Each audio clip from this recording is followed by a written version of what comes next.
Assalamualaikum warahmatullahi wabarakatuh. Salam sejahtera untuk kita semua. Alhamdulillah, puji syukur kita ucapkan kepada Allah Subhanahu wa Ta'ala dapat berkumpul kembali pada siang hari ini.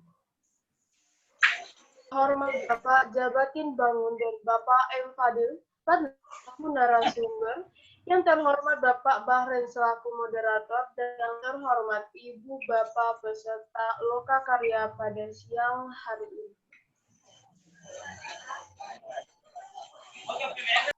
Menyanyikan lagu Indonesia Raya.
Selamat datang kembali pada kegiatan Lokakarya Penguatan Tradisi Lisan di masa pandemi COVID-19.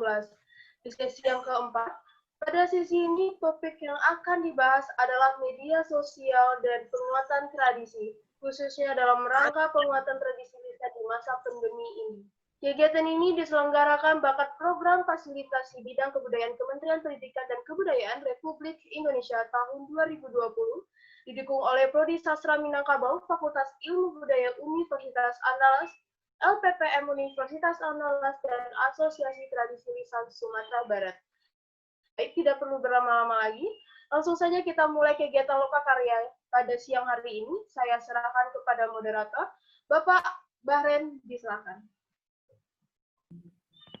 Terima kasih kepada pembawa acara yang sudah menyerahkan acara ini kepada kita. Assalamualaikum warahmatullahi wabarakatuh. Selamat siang, salam sejahtera buat semua. Pada siang hari ini kita kembali hadir dalam rangka Lokakarya Penguatan Tradisi Lisan. Dalam Lokakarya di hari yang terakhir ini kita akan berbicara khusus perihal media sosial. Nanti kita ingin mendengar dari Bang JB dan Bung Fadli bagaimana pendapat mereka berdua apakah media sosial ini bisa dijadikan semacam media dalam upaya mempertahankan tradisi lisan sekaligus memperkenalkannya. Saya yakin para hadirin yang hadir pada siang hingga sore hari ini sudah tidak sabar lagi ingin mendengar bagaimana pandangan dari Bang JB dan Bung Fadli. Untuk tidak berlama-lama, kita minta saja yang pertama ini kesempatan kita berikan kepada Bang JB untuk dapat menyampaikan pandangan-pandangan beliau bagaimana tradisi lisan dan kaitannya dengan media sosial. Pada Bang JB, dipersilakan. Baik, terima kasih Bang Bahren. Berapa lama saya bicara, Bang? Kita punya waktu 2 jam, mungkin bicaranya 15 menit aja Bang. Nanti kita bahas di diskusinya. Karena kalau ada waktunya saya ingin putar beberapa film pendek-pendek aja, tapi kalau enggak saya hanya bicara saja gitu ya. Oke. Terima kasih Bang Bahren. Selamat siang kepada saudara-saudaraku seluruh Indonesia dan di mana saja berada. Saya kebetulan oleh panitia diberi topik bagaimana media sosial ya. Sebenarnya media sosial ini definisinya masih perlu didiskusikan, tapi nanti kita bisa mencari satu konsep apa yang kita maksud dengan media sosial. Nah, kebetulan saya ingin sedikit memberikan konteks, latar belakang ya. Kenapa media sosial ini menjadi penting di dalam waktu belakangan ini. Apakah saya sudah bisa share screen? Oke, saya share screen untuk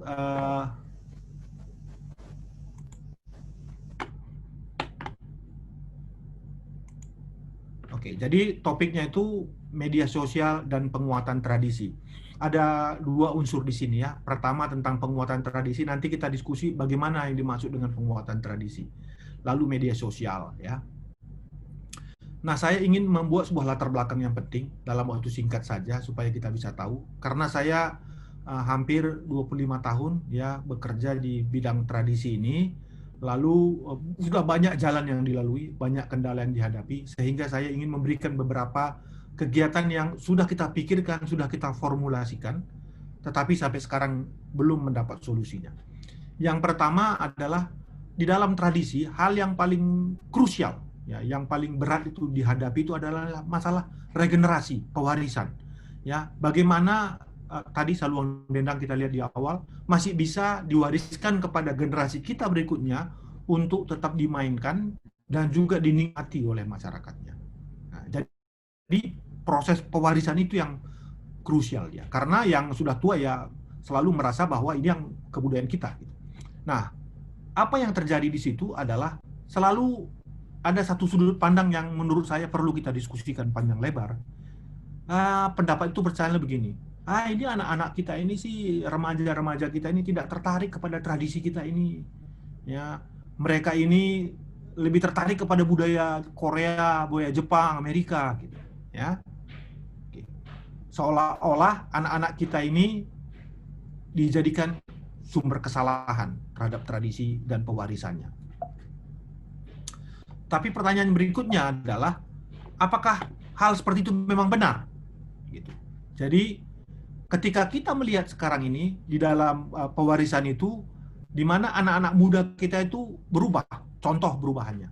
Nah, di dalam banyak tradisi sering sekali diberi kesempatan untuk berguru kepada seorang ahli, misalnya ahli silat. Dia tinggal di tempat ahli silat itu atau berasal dari keluarga ahli silat itu. Kadang-kadang belajar di surau sampai malam. Persoalannya adalah sekarang anak-anak nggak boleh keluar malam, malam harus belajar karena besok pagi pergi ke sekolah. Sehingga mekanisme pewarisan di dalam tradisi itu terganggu karena ada institusi baru, pendidikan formal. Ya, sehingga pendidikan di surau yang tadi silat, agama itu tercabut, lalu dimasukkan ke pendidikan sekolah yang formal. Ya, ini satu proses perubahannya.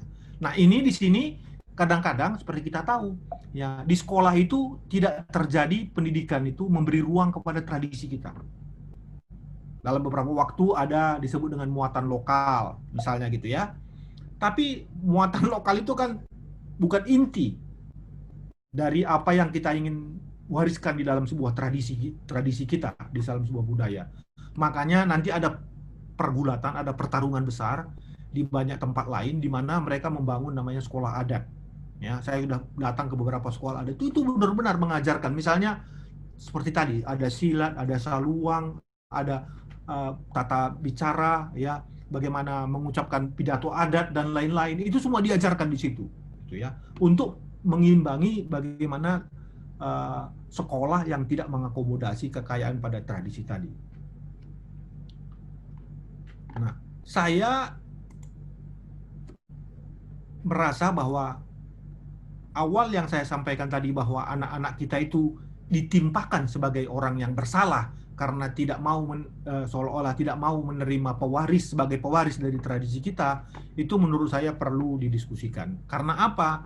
Saya berkesimpulan begini. Anak-anak kita itu bukan tidak mau mewarisi tradisi kita, tetapi dia dicabut dari tradisinya sehingga dia tidak mempunyai akses. Contoh, dia pergi nonton TV. Tidak ada sulung dendang di TV. Tidak ada silat di TV. Yang ada apa? Ya, kita sudah tahu semua. Film Amerika, Korea, film Indonesia, gitu ya. Sehingga itu memunculkan sebuah image secara kultural bahwa yang ada di TV adalah yang bagus, yang hebat, yang perlu saya ikuti karena itu merupakan puncak-puncak dari kebudayaan yang ada di muka bumi ini. Nah, saluang dendang nggak ada di situ, jadi nggak perlu kita ikutin itu. Ya, lihat di koran, ya, belum tentu ada saluang dendang sebulan sekali di situ pertunjukan. Yang ada adalah apa? Gosip, ya, tentang selebritis, tentang tokoh-tokoh, tentang selingkuh dan lain-lain gitu. Jadi kita dengar di radio, ada sebagian kecil radio. Misalnya dulu saya datang ke Payakumbuh, ya, ada radio yang memutar saluang di sana, ya, ada rabab kadang-kadang. Tapi persoalannya adalah ada berapa radio yang ada di sana? Apakah semua radio ada melakukan itu? Sehingga saya memberi sebuah kesimpulan adalah pokok persoalannya itu kita tidak mampu memberikan sebuah pandangan yang positif kepada tradisi kita. Bahkan sering dianggap lemah. Dalam bahasa Jawa itu deso gitu ya. Dalam bahasa kita mungkin kampungan gitu ya.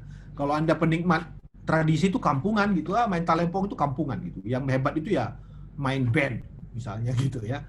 Nah, ini kan image yang dibangun. Nah, menurut saya hal-hal seperti inilah yang paling dasar yang kita hadapi. Kenapa pewarisan itu menjadi tantangan yang besar.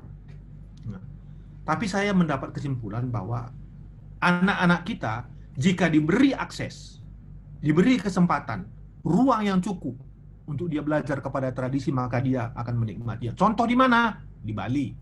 Ya, anak-anak itu di desa-desa di mana ada alat musik yang mereka latihan, mainkan. Nah, tapi kan di Bali itu berkaitan dengan agama, oke. Tapi itu bisa. Orang Bali tidak merasa kampungan, deso, kalau bermainkan gamelan Bali. Ya, karena hidup di dalam tradisi mereka ada akses hidup. Nah, saya merasa begini, untuk kita bisa melihat sebagai sebuah analogi, sederhana saja. Kalau tiap hari anak kita dikasih makanan hamburger, KFC, itu, ya, makanan rendang ini nggak enak ini. Tapi kalau dari kecil dikasih rendang, dikasih balado, dikasih itu, enak dia. Jadi tradisi itu sama seperti makanan. Makanan juga kan makanan tradisi, banyak juga makanan tradisi. Ya, bahasa juga sama. Ya, sehingga akses yang selama ini didapatkan oleh anak-anak kita secara formal dan non formal itu menutup kesempatan kepada tradisi. Itu persoalannya. Sehingga saya dulu sejak tahun 90-an bekerja dengan banyak orang bagaimana cara menanggulanginya ini. Salah satu cara menanggulanginya adalah kita membuat rekaman musik, ya. Rekaman-rekaman ini mudah-mudahan bisa kita berikan kepada anak-anak, ya. Jadi misalnya kalau lagu-lagu rabab pasisir yang itu tidak ada di rekaman populer, itu kita bantu. Ya, kita rekam, kita sebarkan di dalam berbagai kesempatan. Lalu kita buat siaran-siaran. kita buat rancangan bagaimana supaya radio-radio menyiarkan tradisi itu. Kisah-kisahnya, pantunnya, bakaba, apa saja, semua itu diberi ruang kepada radio itu. Lalu juga kita berikan kesempatan kepada media-media arus utama, kepada televisi. Kita bikin pelatihan-pelatihan bagaimana supaya televisi itu menyiarkan tradisi mereka, ya, bisa bila perlu secara nasional, gitu ya. Lalu memproduksi rekaman audio secara terus-menerus, radio merekam ketika menyiarkan live, merekam lalu diputar ulang, ya. Lalu dibuat siaran-siaran supaya setiap waktu lebih banyak waktu anak-anak kita mendengar radio. Ya ini kisah tahun 90-an sebelum ada media sosial. Lalu membuat majalah. Ya, saya misalnya menerbitkan satu majalah Gong di Jogja sejak tahun 97, ya, itu hampir 15 tahun berdiri. Itu memuat banyak tradisi. Bagaimana tradisi dilakukan, apa aktivitasnya, acara dan lain-lain gitu ya. Lalu menggarap film dokumenter. Nah, ini sampai hari ini juga masih saya lakukan ya dengan siaran televisi.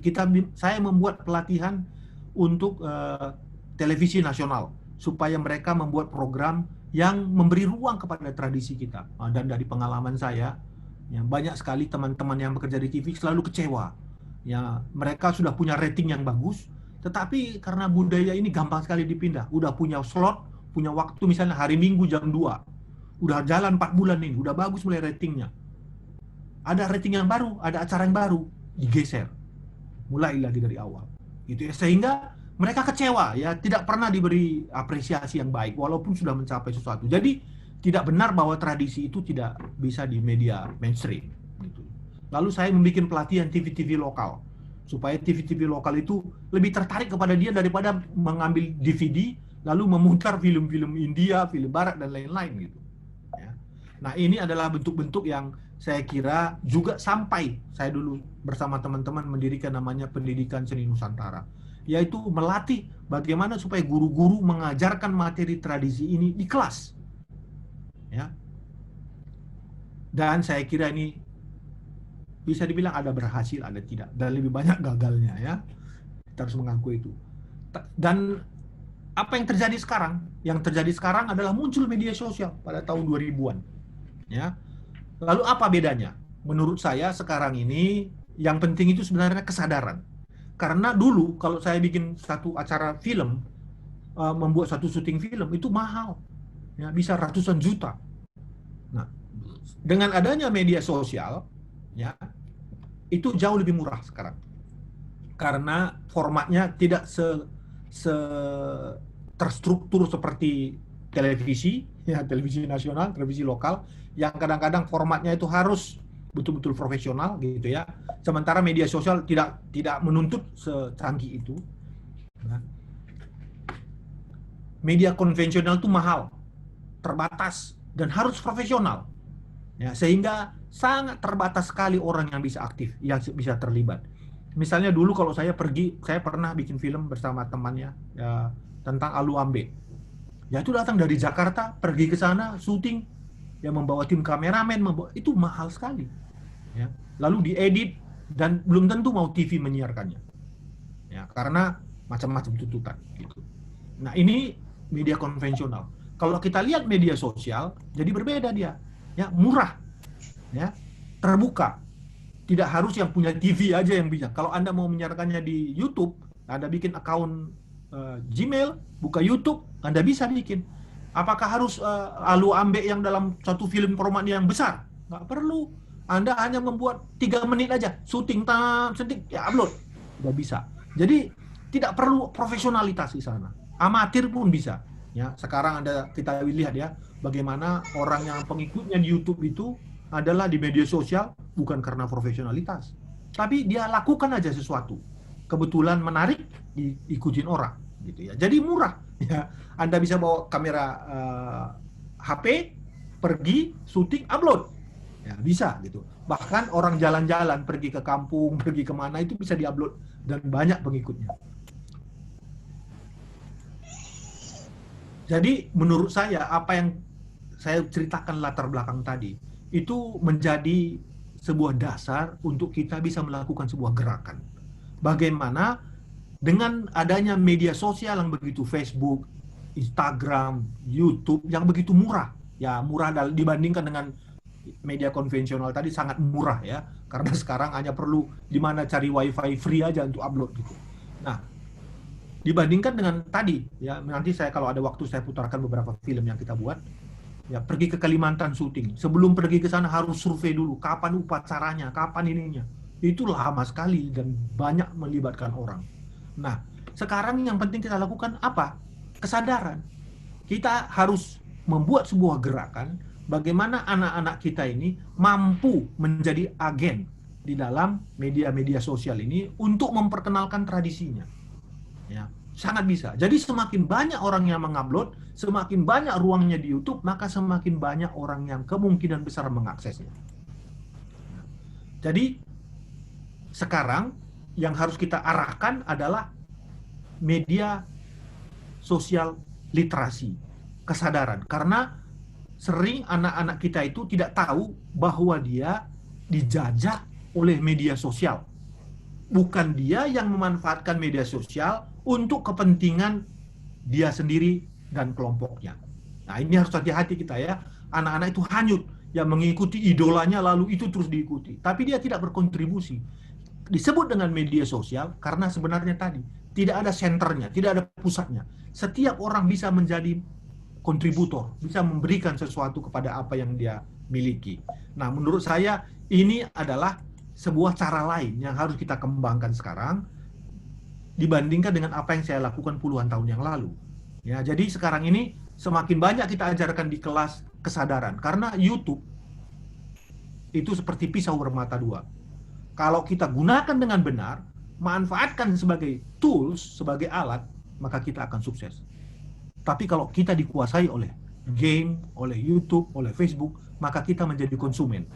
Ya, dan kita ada orang tawarkan barang baru, kita ingin beli.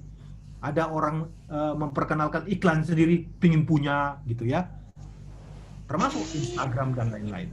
Nah, saya kira ini adalah materi yang mau saya tawarkan, dan saya kira kalau kita mengatakan media sosial berperan sebagai penguatan tradisi adalah bagaimana kita secara bersama-sama ya membuat program-program yang pendek, yang live misalnya. Tadi kalau kita lihat Saluang Denda sekarang bisa live di Instagram 1 jam maksimal.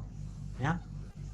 Mungkin pertama penontonnya 20, 30, 40. Lama-lama bisa ribuan, bisa ratusan ribu. Bahkan jutaan yang tidak pernah bisa dinikmati ketika kita menonton Saluang Dendang di Tanah Minang sendiri. Nggak mungkin orang 2 juta nonton. Sekarang melalui media sosial bisa. Ya, melalui YouTube bisa. Gitu. Jadi ini ada, tapi perlu usaha. Ya, perlu kesadaran. Jangan seperti tadi lagi kita kembali. Bahwa anak kita, ini di media sosial nggak laku ini, nggak jalan ini, nggak menarik.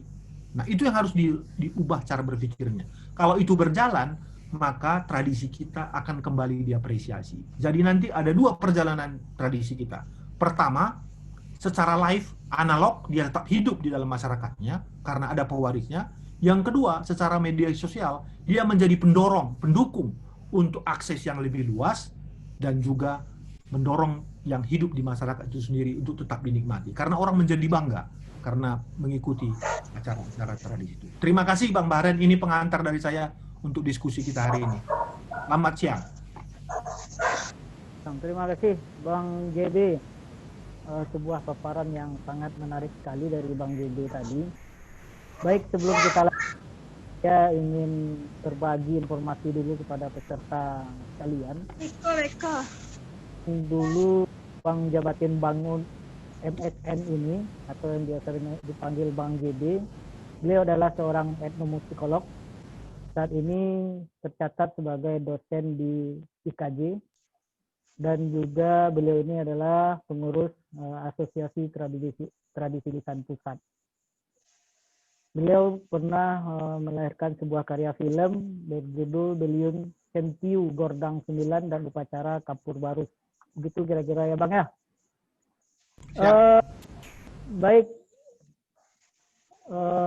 peserta sekalian, mungkin sambil menunggu pembicara yang satu lagi kayaknya bermasalah dalam jaringan ini Bang. Mungkin Abang bisa menampilkan dulu film-film yang Abang sebutkan tadi untuk peserta. Udah masuk Bang. Oh, udah masuk, Pak. Ah, iya. Oke. Baik. Nah, langsung saja karena sudah masuk ini sejuk kita. Saya perkenalkan dulu pemateri kita yang kedua ini Muhammad Fadli MSN, biasa kalau di Sumatera Barat dipanggil sebagai Ajo Wayoy.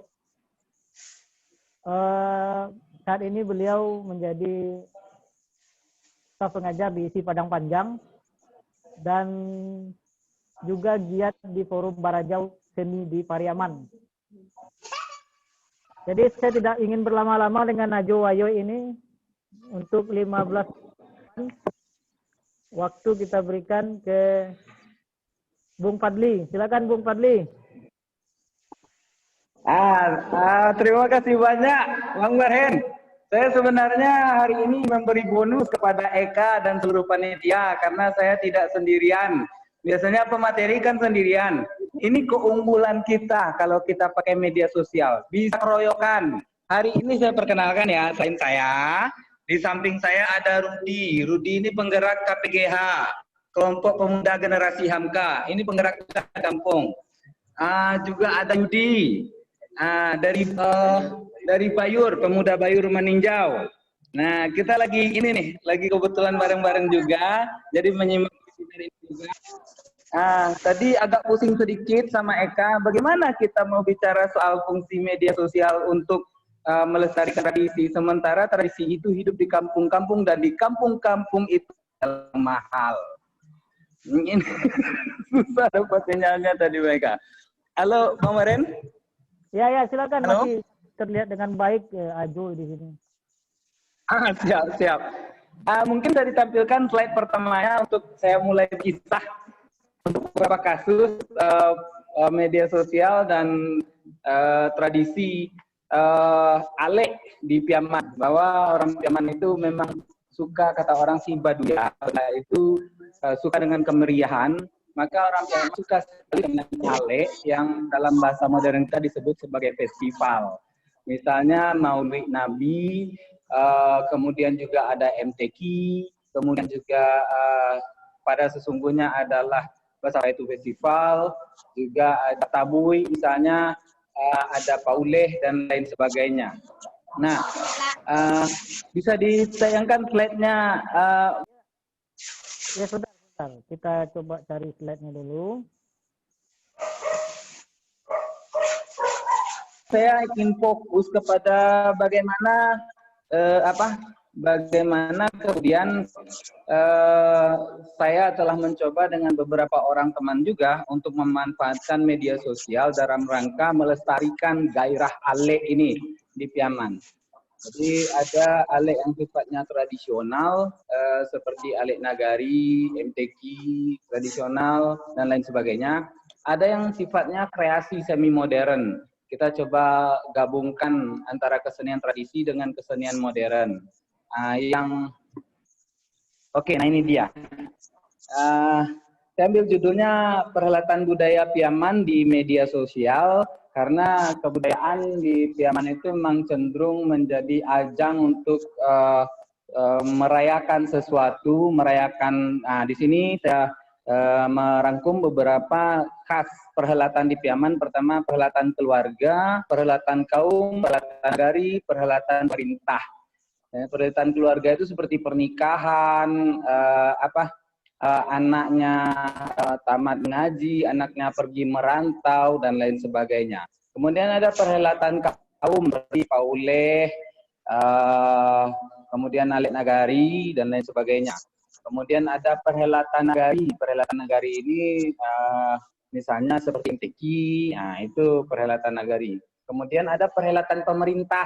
Nah, perhelatan pemerintah ini jauh berbeda karakternya dengan perhelatan-perhelatan yang lain tadi. Ini dananya dari pemerintah, sebagian perhelatan IO-nya juga pemerintah, dan juga perhelatan yang penontonnya juga pemerintah juga. Kemudian hal-hal yang dirayakan. ada hal-hal yang dirayakan berkaitan dengan agama, berkaitan dengan pemuka, berkaitan dengan silaturahmi pewaris, berkaitan dengan kepentingan politik.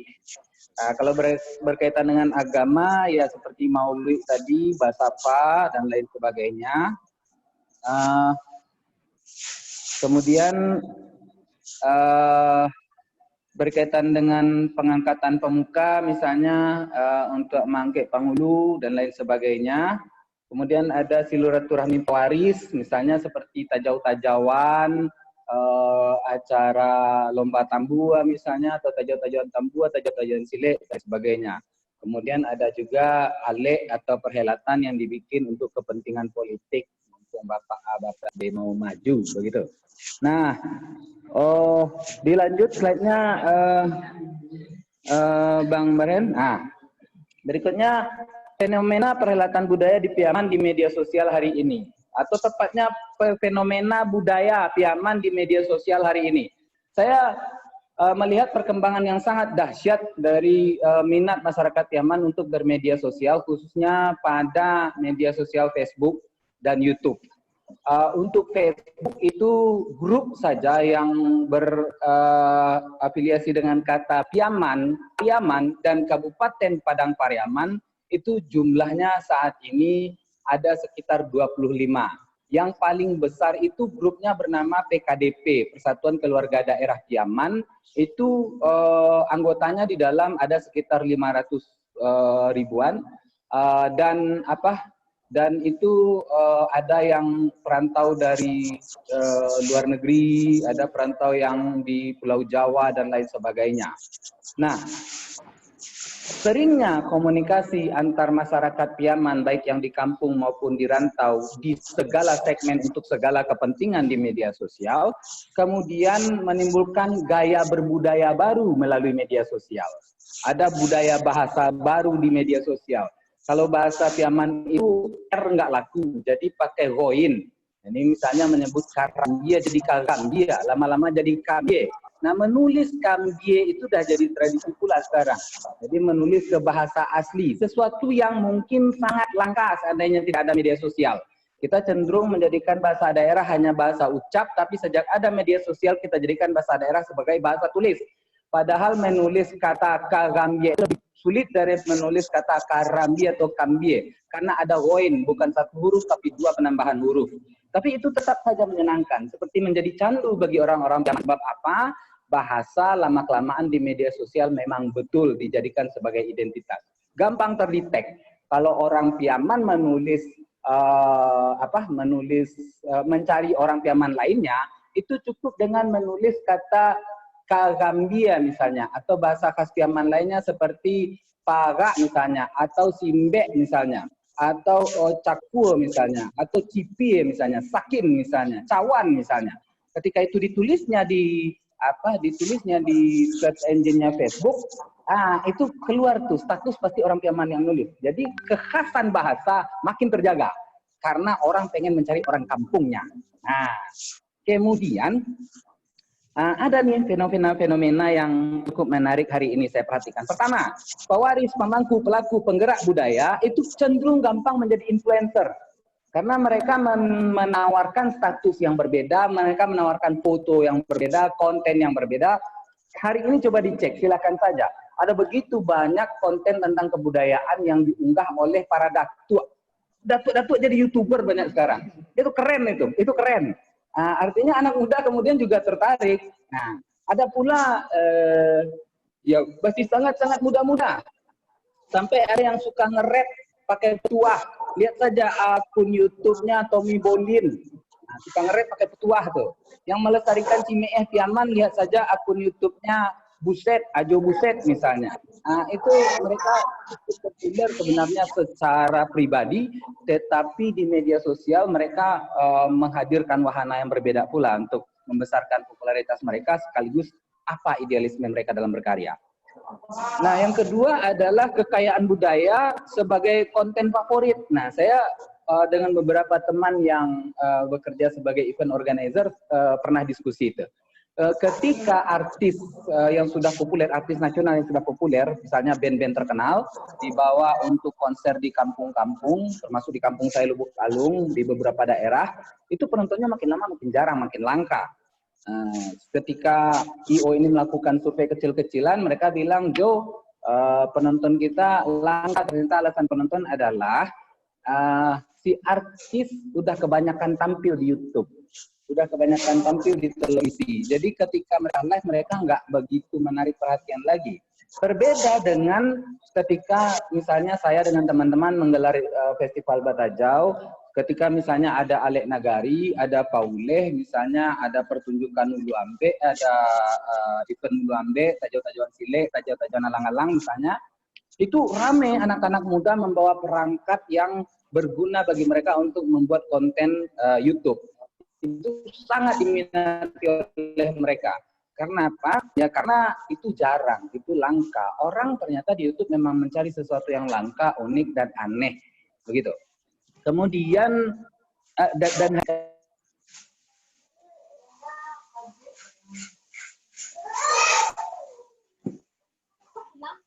lanjut aja, masih lanjut.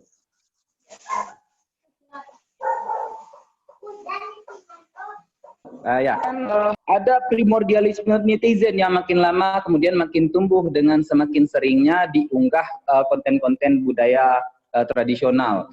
Jadi ada sikap kebanggaan yang kadang-kadang juga berlebihan sih dengan daerah asalnya. Primordialisme itu kadang-kadang kalau dalam bahasa kitanya kita sebut sara kadang-kadang. Padahal sebenarnya bentuk kebanggaan saja bahwa mereka bukan klaim gitu. Netizen sering ngeklaim bahwa silatnya di kampungnya adalah silet paling tua. Mereka ngeklaim bahwa di daerahnya lah asal muasal dari tari anu gitu.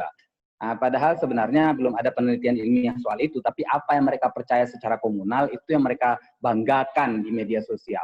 Kalau menurut saya ada sisi positif negatifnya, tapi sejauh ini sih saya melihat sikap-sikap seperti ini adalah bagian dari kesadaran mereka bahwa media sosial adalah ruang untuk mendukung eksistensi kesenian atau kebudayaan tradisi mereka.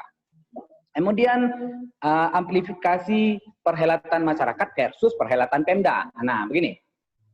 Ketika perhelatan itu atas nama Pemda yang mengadakan, misalnya festival apa gitu atau ulang tahun apa gitu, Pemda-Pemda di Sumatera Barat termasuk juga di Piaman itu suka ngadain festival. Ada sesuatu yang unik, boleh dicek langsung nanti. Pamflet yang menampilkan perhelatan bikinan Pemda dengan menggunakan APBD, itu yang nge-share hanya sekitar nggak sampai 100, rata-rata nggak sampai 100 yang nge-share. Padahal jumlah PNS saja sampai 3.000 lebih. Kenapa PNS saja yang bekerja kepada pemerintah tidak ikut men-share acara pemerintah gitu? Saya pikir itu kemudian ada satu kecenderungan yang memperlihatkan bahwa entah, nggak tahu pula, tapi beberapa dengan diskusi teman-teman PNS sih katanya ada ego sektoral di situ.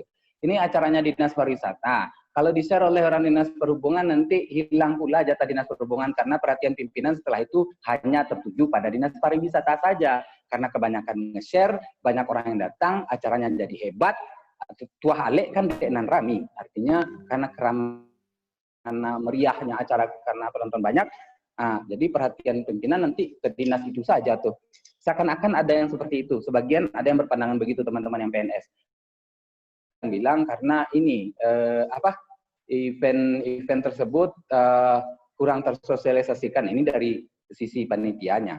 Nah, kemudian ada event milik masyarakat ini ya, kayak misalnya apa yang kami gerakkan di Batajau atau pemuda-pemuda bikin acara sile, pemuda-pemuda ada peluang lomba layang-layang atau memancing ikan uduah misalnya, itu seluruh orang kampung itu jadi buzzer semua. Pemuda-pemuda karena mereka pengen teman-teman mereka dari daerah lain datang ke tempat mereka. Nah, kalau event pemerintah daerah dibikin di daerah mereka, mereka nggak ngerasa itu event mereka, jadi mereka nggak ikut nge-share pamfletnya. Nah, jadi yang nge-share cuma 25 orang, 30, kesian kadang-kadang. Yang paling banyak di-share itu biasanya si event yang masyarakat ikut terlibat di dalamnya, begitu. Nah, kemudian reunifikasi perantau. Nah, ternyata kemudian konten-konten berbau kebudayaan gampang menghisap perhatian dari perantau-perantau yang secara geografis jauh dari kampung, tapi kampung dan jauh di mata, tapi dakek di hati. Jadi mereka masih sangat rindu dengan kampung. Kerinduan itu akan identitas kampung. Jadi ketika mereka kangen dengan kampung mereka, dengan cepat mereka akan bikin saluang di YouTube, rabab piaman di YouTube, indang di YouTube. Nah, ketika mereka sama-sama menonton, sama-sama mengomen di bawah, lalu kemudian terjalin silaturahmi, biasa-biasanya nih ya, kalau misalnya ada event di kampung, terus komenan di bawah, tiba-tiba mereka reunian. Anak lu buat luang loh, garan. Iyo, di mana lu buat luang? Ambo di Jambak, kawan nih mah. Kontangah anak sia tu. Kayak gitu-gitu. Kemudian ada, nah ini yang sedikit disayangkan sih. Media sosial menciptakan budaya baru bagi orang Piaman, atau orang Piaman menciptakan budayanya di ruang virtualnya, di ruang online-nya, budaya berkonflik.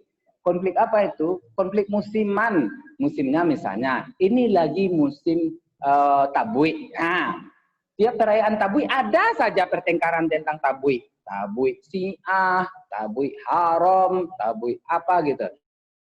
Pertentangan begitu. Saya kemudian tidak ingin berpihak pada salah, tapi lucu saja sih. Kok konfliknya cuman ketika mau tabui digelar, dan tak pernah pula selesai-selesai.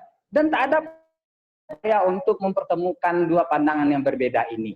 Harapnya sih ke depannya yang ini diatasi nih. Media sosial menjadi ruang nyaman untuk membentuk budaya berbudaya media sosial, berfilosofi tradisional. Begitu. Dilanjut Bang Baren.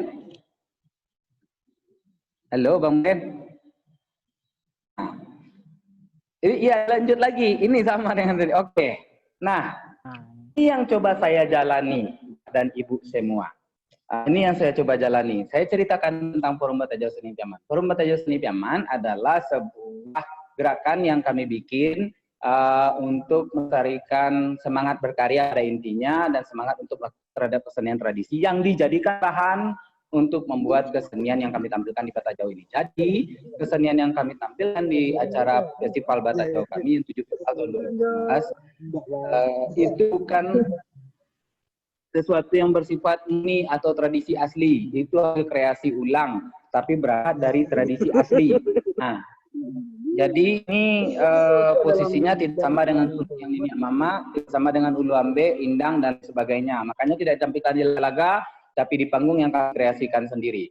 Tujuannya pertama adalah agar para seniman muda ketika mereka mendalami tradisi, mereka tidak cepat bosan karena ada ruang untuk menunjukkan kreativitas mereka. Kadang-kadang ketika mereka bermain tabua dengan matam yang itu ke itu saja, mereka kepikiran kenapa tidak menciptakan matam baru. Tapi ketika mereka ciptakan, mereka tidak tahu tampilnya mau di mana.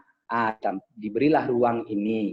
Nah, matam asli mereka bawa tetap di acara tajauan tambua, tapi mereka punya kreasi seperti ribut di Darak Badara misalnya, itu dibawa di festivalnya Batajau. Nah, kita coba untuk kembangkan kemudian. Yang kita rayakan di sini bukan kesenian saja, yang kita rayakan di sini juga termasuk pengelolaan, yang kita rayakan di sini juga tentang ruang publik, yang kita rayakan di sini juga tentang kebersamaan, tentang mengembalikan spirit berkesenian sebagai hak para pewarisnya. Siapa? Masyarakat. Nah, bahwa dulu-dulu mungkin ada satu masa kesenian, orang berpikiran berkesenian bayarnya itu pemerintah. Karena pemerintah yang akan membeli karya kita, mensubsidi karya kita.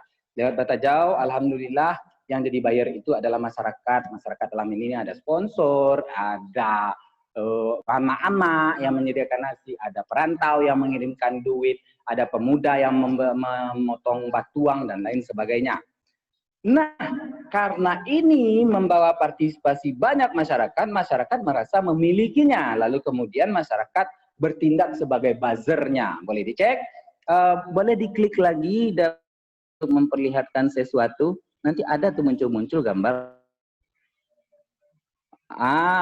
Ini contohnya. Kalau Bapak Ibu cek di YouTube, kami tidak punya akun YouTube. baru si Ribut bikin, tapi kontennya nggak kurang menarik sih. Tapi dia hebat kok, tapi kontennya kurang menarik. Hebat tapi tidak menarik. Dia kalau dibikin YouTube ditulis di situ Forum Bata Jauh Seni Piaman atau Festival Bata Seni Piaman. Itu banyak banget yang mengupload, tetapi bukan bagian dari kami. Siapa itu? Itu adalah panitia lokal, itu adalah pemuda setempat, itu adalah masyarakat yang pengen bilang kepada dunia bahwa di kampung kami ada acara loh guys, tahun besok ada lagi gitu. Diklik lagi Bang Mahren.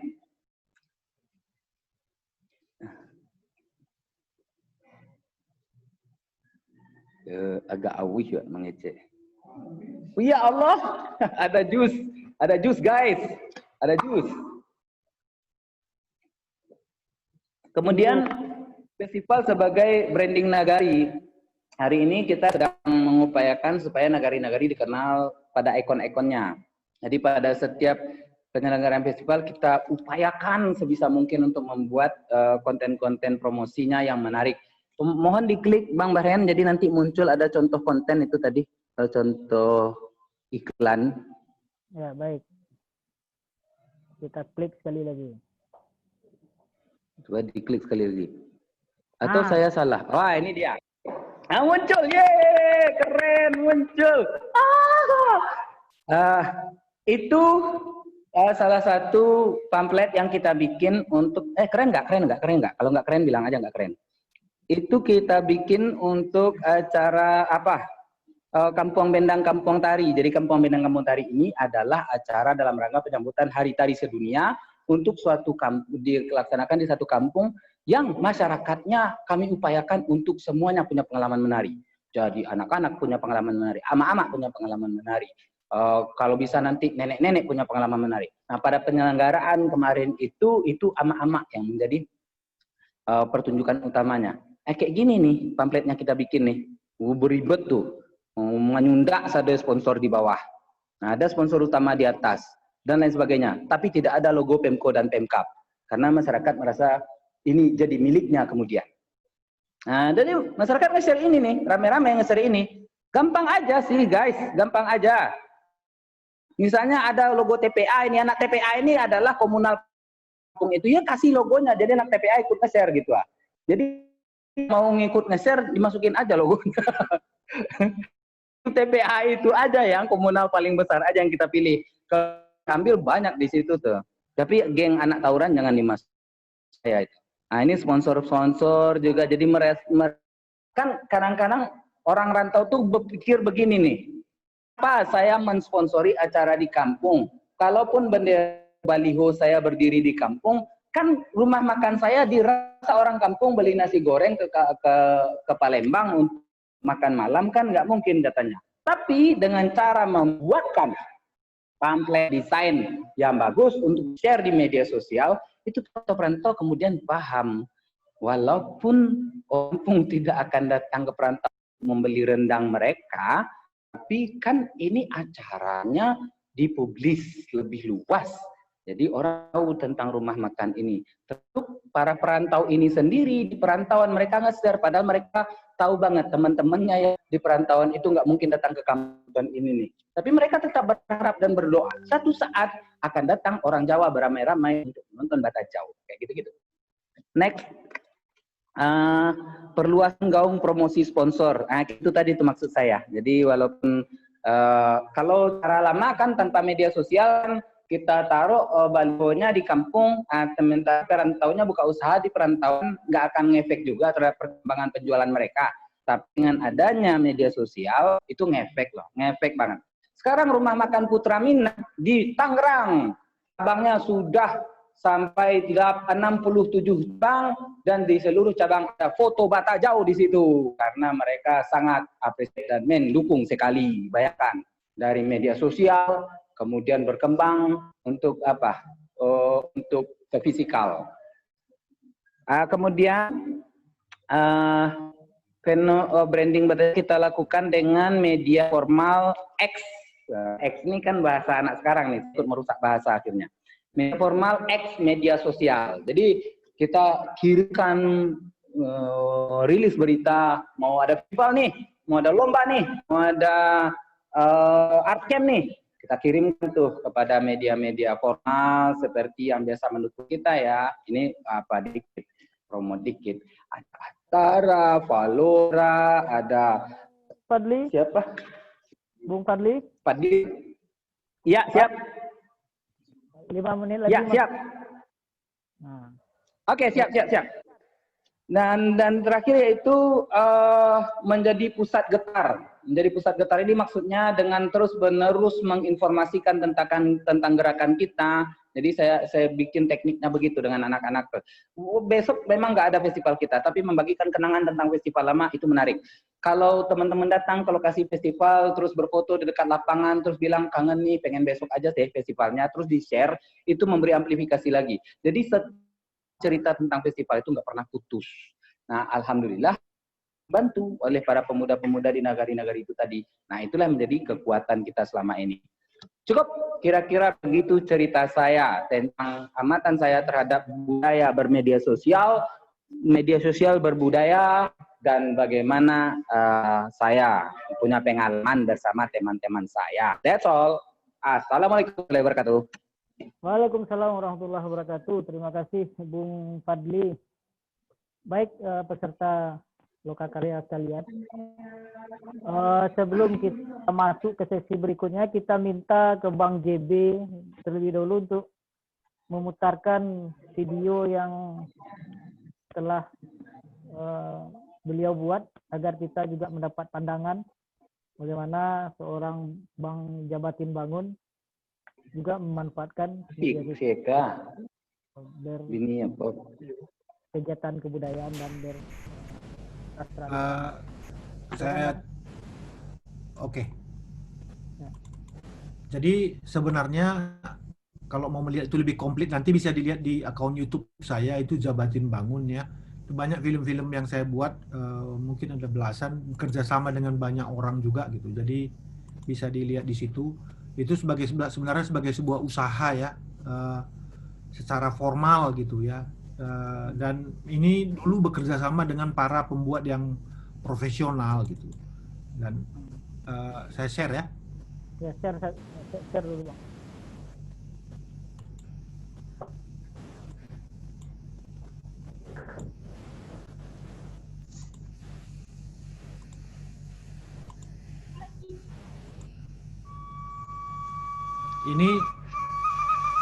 Ini saya buat di Sumatera Utara ya.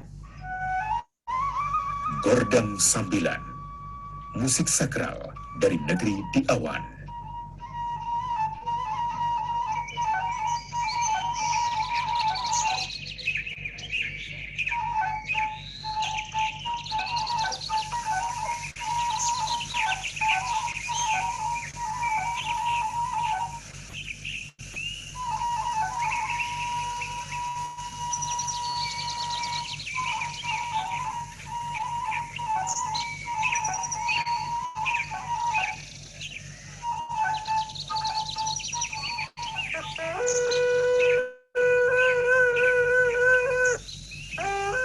Nih anak-anak nengok sini dulu, nengok sini dulu, nengok mama.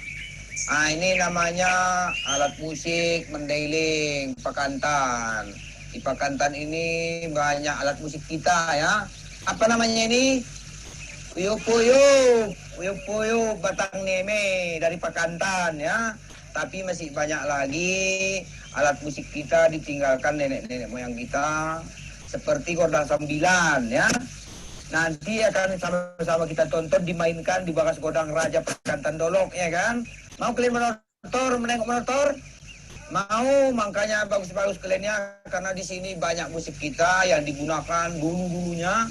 Kalau misalnya sawah ini kering, orang-orang tua kita membunyikan Godang Sembilan untuk memanggil turunnya hujan, meminta turunnya hujan sehingga hujan pun turun ya kan.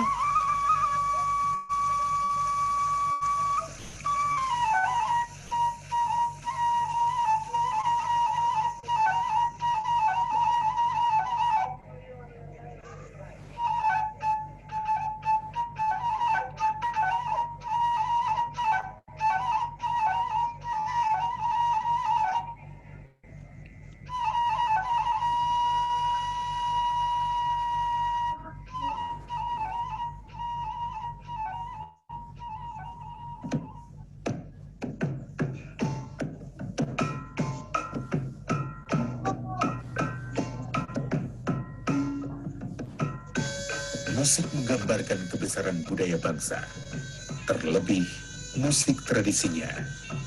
Begitu berartinya sebuah musik bagi hidup dan kehidupan manusia, sehingga muncul beragam cara manusia memperlakukan dan memposisikan alat musik dalam kehidupannya.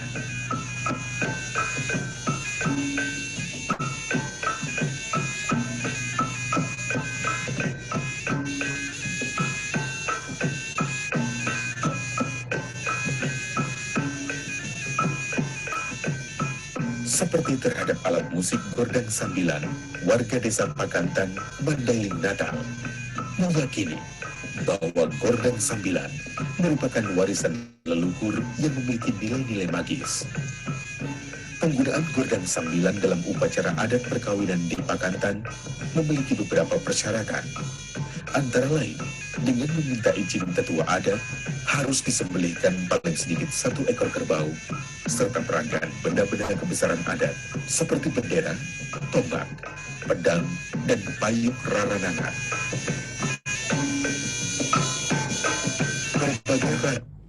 Itu contohnya ya, Bang Baren ya, contoh aja itu. Nanti kalau mau dilihat di lengkapnya di YouTube saya aja komplit tuh. Ada dari Kalimantan, ada dari berbagai wilayah Indonesia. Itu contoh bahwa secara formal itu dulu untuk kepentingan televisi ya. Jadi membuatnya formal. Dan menariknya itu saya membuatnya itu pergi ke sana bukan dari Medan, Bang. Itu saya pergi ke sana dari Padang. Karena kalau saya terbang dari Jakarta ke Medan untuk menuju Pakantan itu 16 jam. Tapi dari Padang, Bandara Padang ke situ hanya 9 jam. Jadi ya sebenarnya itu lebih dekat keluarganya ke Minangkabau daripada ke Melayu di utara. Silakan, Bang. Oke, terima kasih Bang JB. Biar lengkap pertemuan kita hari ini, Ajo Padli tadi juga tidak salah ketinggalan, dia juga udah bikin film nih Bang. Kita saksikan juga film dari Bung Padli. Silakan mereka di-share. Ini film dari Bung Padli tentang Festival Balah Pili ya. Kita saksikan bersama-sama.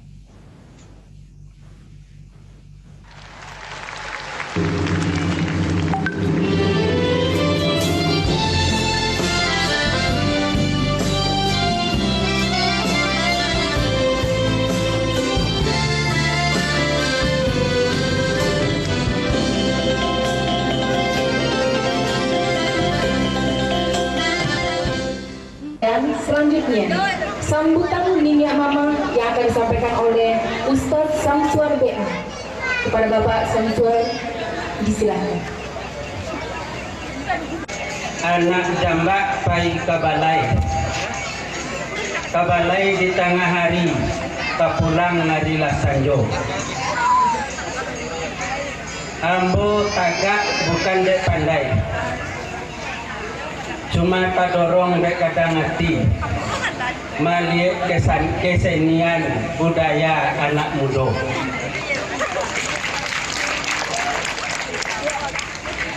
Iya, ikut joy baru tahu baru.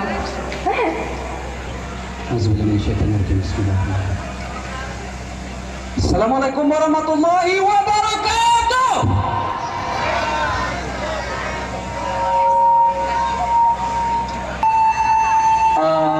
Sebelumnya izinkan saya memperkenalkan diri saya. Ambo Muhammad Fadli. De kurang di sekolah dulu di Gihan Bogala. SSN, MSN. Ambo anak apa nang tagak di Mugo tadi.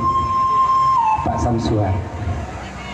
Alhamdulillahilladzi nahmaduhu wa nasta'inuhu wa nastaghfiruh wa na'udzu billahi min syururi anfusina wa min sayyiati a'malina. May yahdihillahu fala mudilla lahu wa may yudlilhu fala hadiya lahu. Asyhadu an la ilaha illallah wa la syarika lahu wa asyhadu anna Muhammadan abduhu wa rasuluhu sallallahu alaihi wasallam la nabiyya ba'da amma ba'du. Fatallahu ta'ala fil Qur'anil Karim a'udzu billahi minasyaitonir rajim bismillahirrahmanirrahim. Innallaha la yughayyiru ma biqaumin hatta yughayyiru ma bi anfusihim. Pertama, selamat datang kepada para tamu kami, Bapak Dr. Asril, Direktur Pasca Sarjana Isi Barang Panjang. Tepuk tangan untuk Bapak Asril. Malam kau kedatangan orang hebat banyak, Allah Pak Jebu. Kau bertarangan, kenapa orang hebat bisa datang? Ada Bapak Dr. Sahrul M. Uang tandike menjadi doktor di isi para panjang tepuk tangan. Ada Bapak Dr. Rafi Sallallahu Alaihi Wasallam yang sudah membukakan jalan, memberi kita kesempatan. Bilang bahwa anak Malahija itu suka berantem. Tidak boleh ada lagi orang yang bilang bahwa anak ini harus berubah. Kita harus maju. Kita bisa. Bukti.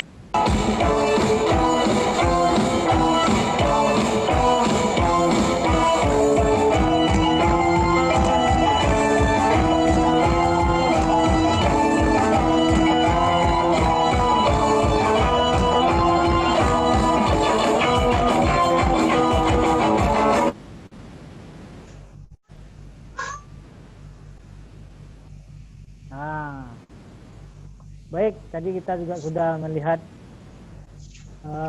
video dari Bung Fadli. Untuk selengkapnya silakan ketik Batajau.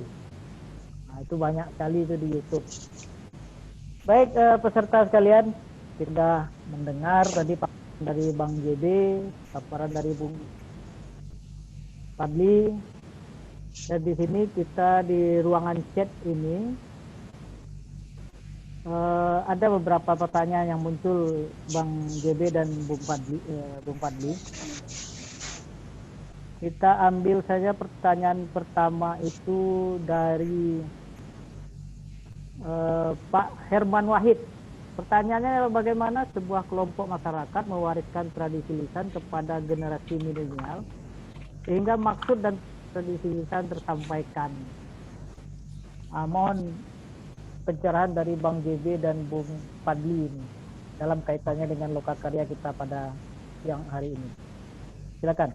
Baik, ya saya kira Bang Bahren, kalau saya itu merasa begini ya, ada metode-metode pembelajaran yang selama ini kita selalu ingin mengajarkan kepada anak-anak tentang ini yang baik gitu ya, ini yang harus dilakukan gitu. Nah, saya beberapa kali itu punya pengalaman yang berbeda. Jadi anak-anak kita itu jauh lebih kreatif sekarang, lebih akrab, lebih dekat dengan dunia teknologi. Jadi ada langkah baiknya kalau mereka itu diajak terlibat ya dengan kegiatan kita dalam tradisi kita itu. Bahkan misalnya saya pernah punya pengalaman di Dewan Kesenian Jakarta ketika ada satu perusahaan raksasa yang ingin membuat CSR. Bagaimana cara mengajarkan anak-anak itu supaya tahu tentang HIV/AIDS, tahu tentang narkoba, dan akan menjauhi itu. Nah, dia merencana untuk mengajarkan itu di kelas, bikin kuliah-kuliah. Nah, saya bilang dengan teman-teman, jangan begitu caranya. Suruh mereka membuat film pendek, 5 menit, tentang apa itu HIV/AIDS, dan bagaimana pengalaman anak-anak muda di dalam berhadapan dengan narkoba. Filmnya bagus-bagus. Mereka pergi, wawancara, datang ke tempatnya, mendalami gitu ya. Jadi, itu menghasilkan sepertinya mereka sendiri yang cari pengetahuan itu. Nggak usah kita ajari, mereka riset di Google, riset di YouTube, di mana-mana, lalu mereka bikin film sendiri. Ya, panjangnya 5 menit. Mereka bisa edit sendiri, syuting sendiri. Nah, ini saya kira juga kita lakukan dulu dalam pendidikan di sekolah. Jadi guru di sekolah itu misalnya jangan mengajarkan, wah ini kita harus mencintai Talempong, harus mencintai Aluambe, begini caranya, Rabak Pasisiar. Udah nggak benar. Yang baik itu suruh mereka bikin video, bawa HP. Tolong Anda buat pertunjukan 2 pantun yang dinyanyikan di dalam kesenian itu. Lalu lihat apa yang mereka tampilkan. Ajak mereka berbuat. Sehingga mereka itu lama-lama datang ke sana. Datang ke desa di tokohnya. Dia mencari tahu, bertanya, membuat film 3 menit, 4 menit, 5 menit. Ya, sehingga anak-anak itu tidak merasa diajari. Tapi dia mencari ilmu sendiri. Mencari, tapi perlu kita kasih tahu jalannya, koridornya, supaya anak-anak itu tahu kemana dia harus mencari ilmunya gitu ya. Itu yang saya kira perlu kita latih. Lalu bisa juga misalnya research, minta anak-anak cari di YouTube, cari di Facebook, di mana ada pertunjukan dari daerah Pariaman, misalnya Rabak Pariaman, coba cari apa yang bisa Anda presentasikan mengenai itu. Itu jauh mereka akan merasa lebih bisa terlibat. Gitu. Jadi cara-cara kita untuk merasa bahwa anak ini harus diajar seperti pelajaran di kelas itu udah nggak zamannya menurut saya. Jadi itu mungkin yang membuat anak-anak menjadi bisa lebih tertarik pada tradisi. Terima kasih. Ya, terima kasih Bang JB. Artinya saatnya sekarang learning by doing ya Bang ya. Belajar itu dengan mengerjakan, praktek langsung ke lapangan. Mungkin Ajo, Bung Fadli punya pengalaman. Nah, sekarang sudah kelihatan wajah Bung Fadli, dagunya saja. Nah, sekarang udah kelihatan. Ya, silakan Bung. Ya, orang seringkali, saya setuju sekali dengan Pak Jabatin Bangun, itu keren sekali dan itu memang sangat banyak sekarang sebenarnya sudah mulai dilakukan di daerah-daerah. Tapi ada hal begini yang menarik, teman-teman yang membuat baju kaos Minang misalnya, baju kaos Minang itu dipromosikan, memang diaplikasikan di baju kaos, kata-kata petuah Minang itu, misalnya teman-teman Tangkele, Kapuyua, Skek Kutu, Wayoy misalnya, kita aplikasikan petuah-petuah Minang itu. Nah, media sosial kemudian menjadi tempat kita berpromosi kan. Jadi secara tidak langsung ketika kita jualan, kita juga berpromosi, membesarkan atau merayakan dari kekayaan sastra lisan kita itu ketika dia tertulis. Nah, itu satu. Kemudian banyak juga kerapatan adat nagari, tokoh-tokohnya itu udah mulai bikin konten-konten YouTube berisi tentang petuah-petuah itu. Sebelumnya sih ini sudah cukup populer, misalnya tokoh di Agam ini ada Pak Yus Datuk Parpatih, Mak Yus Datuk Parpatih. Itu beliau menyiapkan bahannya sejak era belum ada medsos sih sebenarnya, rekaman, kemudian rekaman itu banyak bersebaran di mana-mana, kemudian orang-orang menjadikannya menjadi backsound untuk untuk video-video mereka. Dan itu kemudian didownload oleh para perantau, diperdengarkan kepada anak-anak mereka, karena anak-anak perantau itu paling rentan menjadi orang yang lupa dengan bahasa ibunya. Nah, maka saya sering sekali tuh kalau di rumah-rumah makan Minang di perantauan kayak di Jawa, di mana-mana gitu, atau di dalam mobil-mobil para perantau itu sering diputarkan itu. Itu seperti satu playlist wajib, ada pasambahan sebagai seorang ayah, sebagai seorang mama, misalnya dari Mamanda Yus Datuk Perpatiah. Kemudian ada juga teman seperti Tommy Bolin yang saya ceritakan tadi. Jadi sastra lisan itu dijadikan bahan untuk bikin lagu rap. Jadi kontennya menarik bagi anak muda. Sementara esensialnya sih Tommy Bolin sedang melestarikan petuah-petuah lama Minang. Kemudian hari ini juga saya lihat kalau di media sosial dimulai dari nama aja deh dulu. Itu banyak itu yang kembali menggunakan nama akunnya itu Ajo misalnya untuk orang Priaman, Uwan misalnya, Ma Itam, Ma Uniang, panggilan-panggilan tradisional itu sebagai bagian dari khazanah berbahasa di kampung. Itu kembali dilestarikan paling tidak dari hal mendasar dulu, dari nama di Facebook dulu, dari nama di medsos dulu. Jadi kalau kita mencari orang kampung kita sangat gampang sekarang, dibikin aja panggilan kampungnya, keluar semua Ma Itam, keluar semua Ma Uniang begitu. Kemudian yang seperti yang disarankan oleh Kakanda Jabatin Bangun tadi itu keren sekali. Para vlogger, saya harapkan memang lebih banyak mendata ulang deh di kampung-kampung mereka. Siapa sih para tetua yang masih bisa kita dengarkan ungkapan-ungkapan tradisionalnya. Saya ingin ingatkan saja ya, bahwa sastra lisan Minang itu kita salah, kalau menurut saya sih, salah kalau kita nilai dia hanya sebagai produk pertunjukan. Kadang ungkapan-ungkapan itu munculnya di lapau, tapi tidak dibawa ke atas pertunjukan. Tidak dibawa oleh nenek mama dalam forum resmi adat. Tapi ungkapan-ungkapan itu tetap memiliki nilai filosofis. Misalnya ini, Cimeeh Piaman misalnya. Ada nilai-nilai yang diajarkan dalam Cimeeh Piaman itu. Kabaja indak lalu, kasingkai indak lalu, kawawa menggeretek, kajadia lah leko. Misalnya yang seperti itu nggak ketemu tuh ketika dalam forum resmi adat. Tidak ada dipertunjukkan, tidak dijadikan dendang, tapi ketemunya di lapau. Jadi kalau di lapau pun kita bikin vlog tentang obrolan di lapau, itu ungkapan-ungkapan yang punya nilai sastrawi itu banyak gitu, banyak. Jadi di sekitar lingkungan kita ada juga. Nah, jadi menurut saya ya tergantung para ininya sih, tergantung anak mudanya sih. Sekarang sudah mulai lagi tuh nyindir-nyindir teman, merayu, bahkan sampai merayu kekasih begitu, pakai kata-kata yang punya nilai sastrawi secara Minangkabaunya. Nah, itu bagus sekali itu, keren sekali itu, ketimbang menggunakan kata-kata yang tidak punya nilai sastrawi begitu. Jadi saya lihat komunitas-komunitas anak-anak kafe, anak-anak senja misalnya, itu sudah ramai nonton-nonton acara saluang. Tapi masih sangat ditunggu, ini menjadi gejala yang boom, besar. Nah, sehingga itu saja. Terima kasih Bang JB dan Bung Fadli. Saya pikir jawabannya sangat mendasar sekali bahwa pendekatan untuk generasi milenial memang harus dengan cara-cara milenial juga. Salah satunya dengan cara media sosial dan melibatkan mereka dalam kegiatan bertradisi. Oke, pertanyaan selanjutnya juga ada dalam chat room kita, masih dari Pak Man Wahid. Itu yang pertanyaannya adalah tradisi lisan apa saja yang ada dalam siklus hidup masyarakat. Selanjutnya unsur pendidikan apa saja yang ada dalam tradisi lisan sebagai media pendidikan bagi masyarakat. Dan yang ketiga, bagaimana tradisi lisan di abad sekarang ini mampu memberikan pendidikan nilai di tengah masyarakat.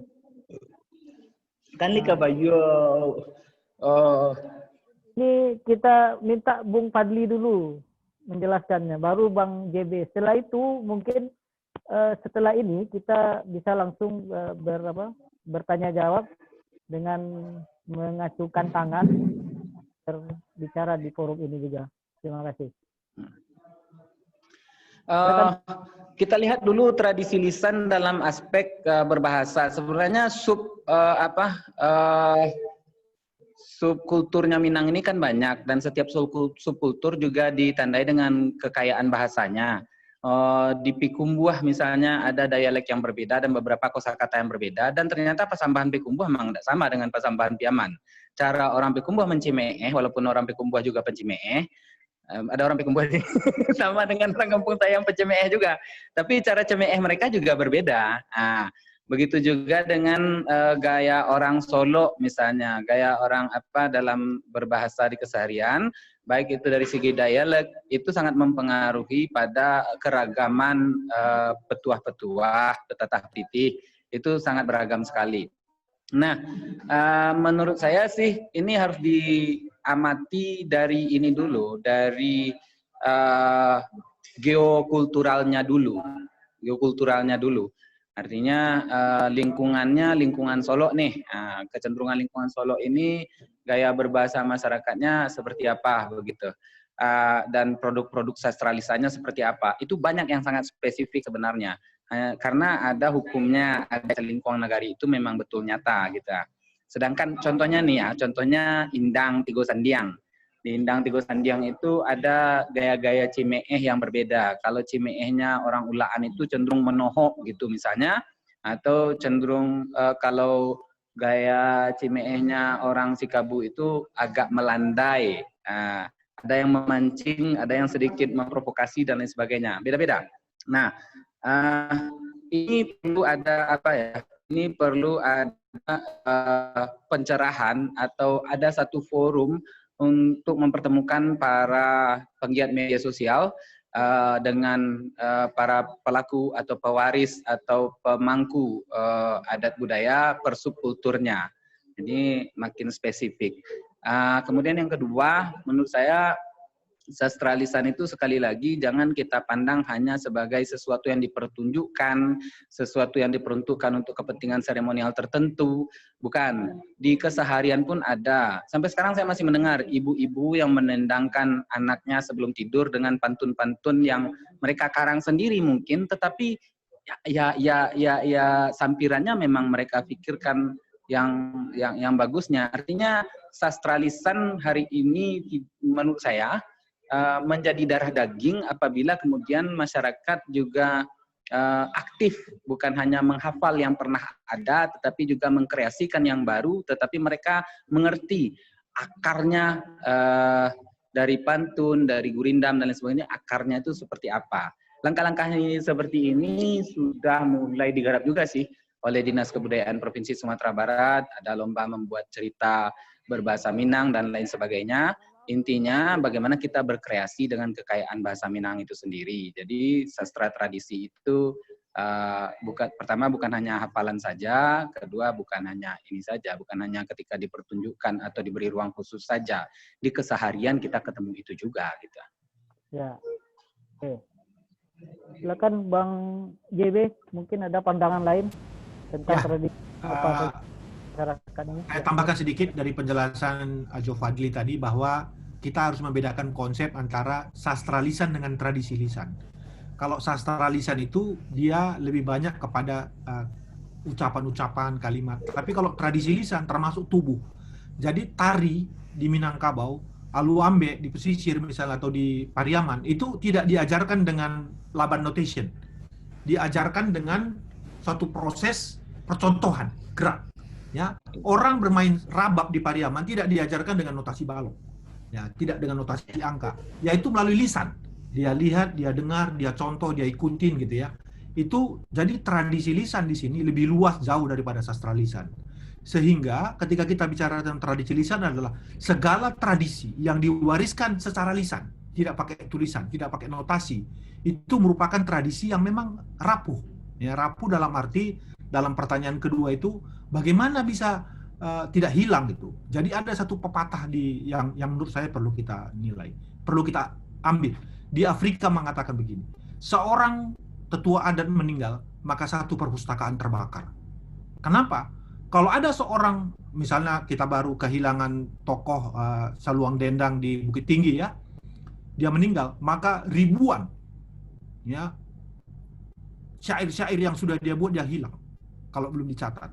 Ya, jadi kalau ada orang pemain rabab pasisir yang sambil berdendang dia bisa menyanyi, yang bakaba, kalau dia meninggal maka itu seperti perpustakaan yang terbakar karena ilmunya dia bawa bersama-sama, gitu ya. Bukan hanya ucapannya tapi gaya presentasinya, gaya pertunjukannya, semua unsur-unsur keilmuan yang dimiliki oleh tokoh itu.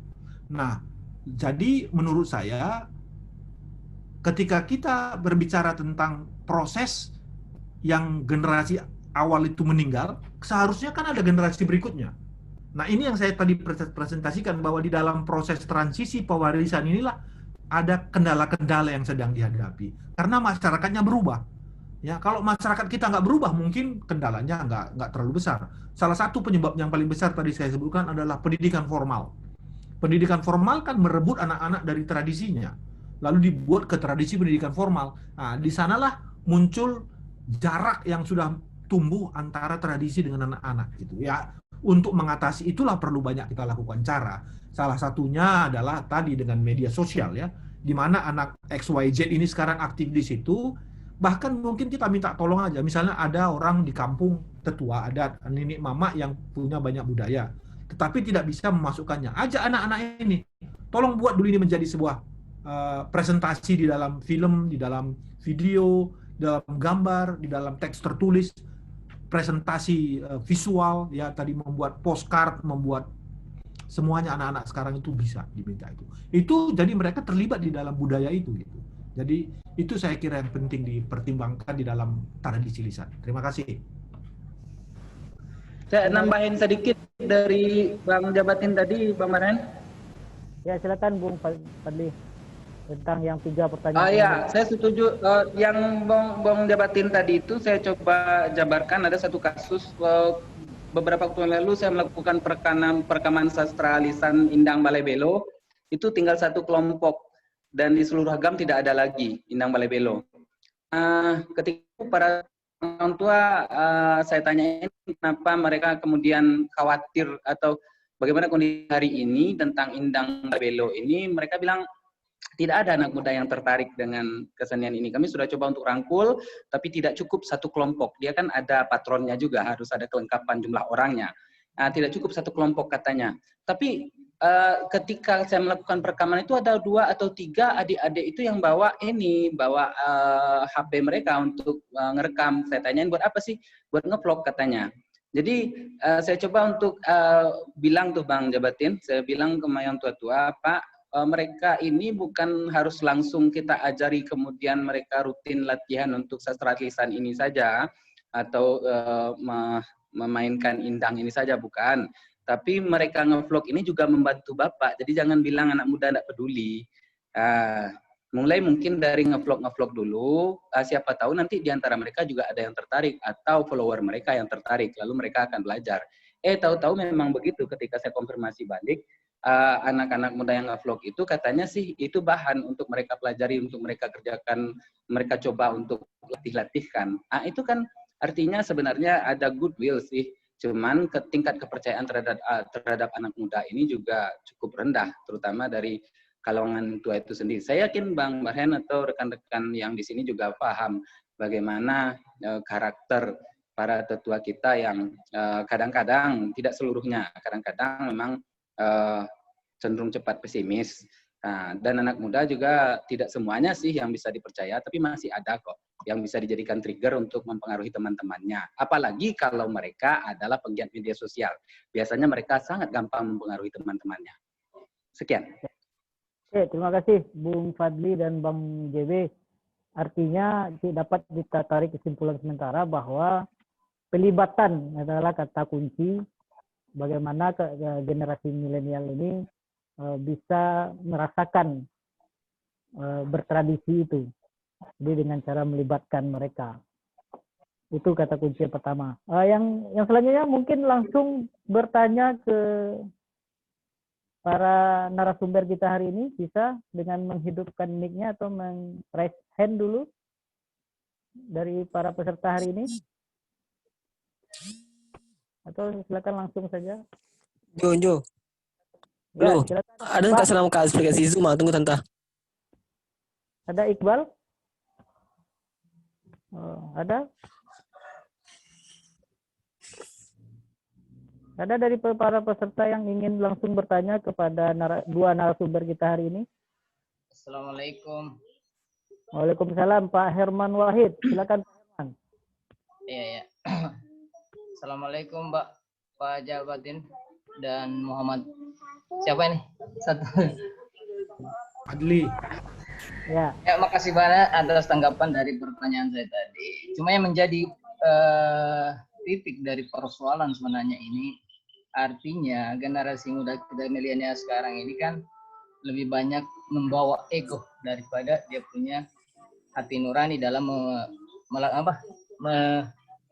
meneliti sebuah tradisi lisan kita.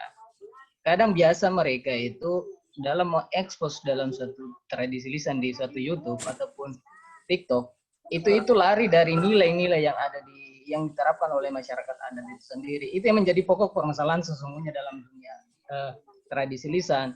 Sehingga nilai-nilai tadi yang ditimbulkan oleh masyarakat adat dahulu itu secara tidak langsung di zaman milenial akan punah. Itu yang sebenarnya yang menjadi masalah yang terbesar buat kita. Nah, ini yang menjadi bahan pertimbangan saya. Kenapa saya harus bertanya sedemikian rupa? Nah, itu mungkin menjadi satu buah pemikiran saya. Ayo, makasih banyak ini.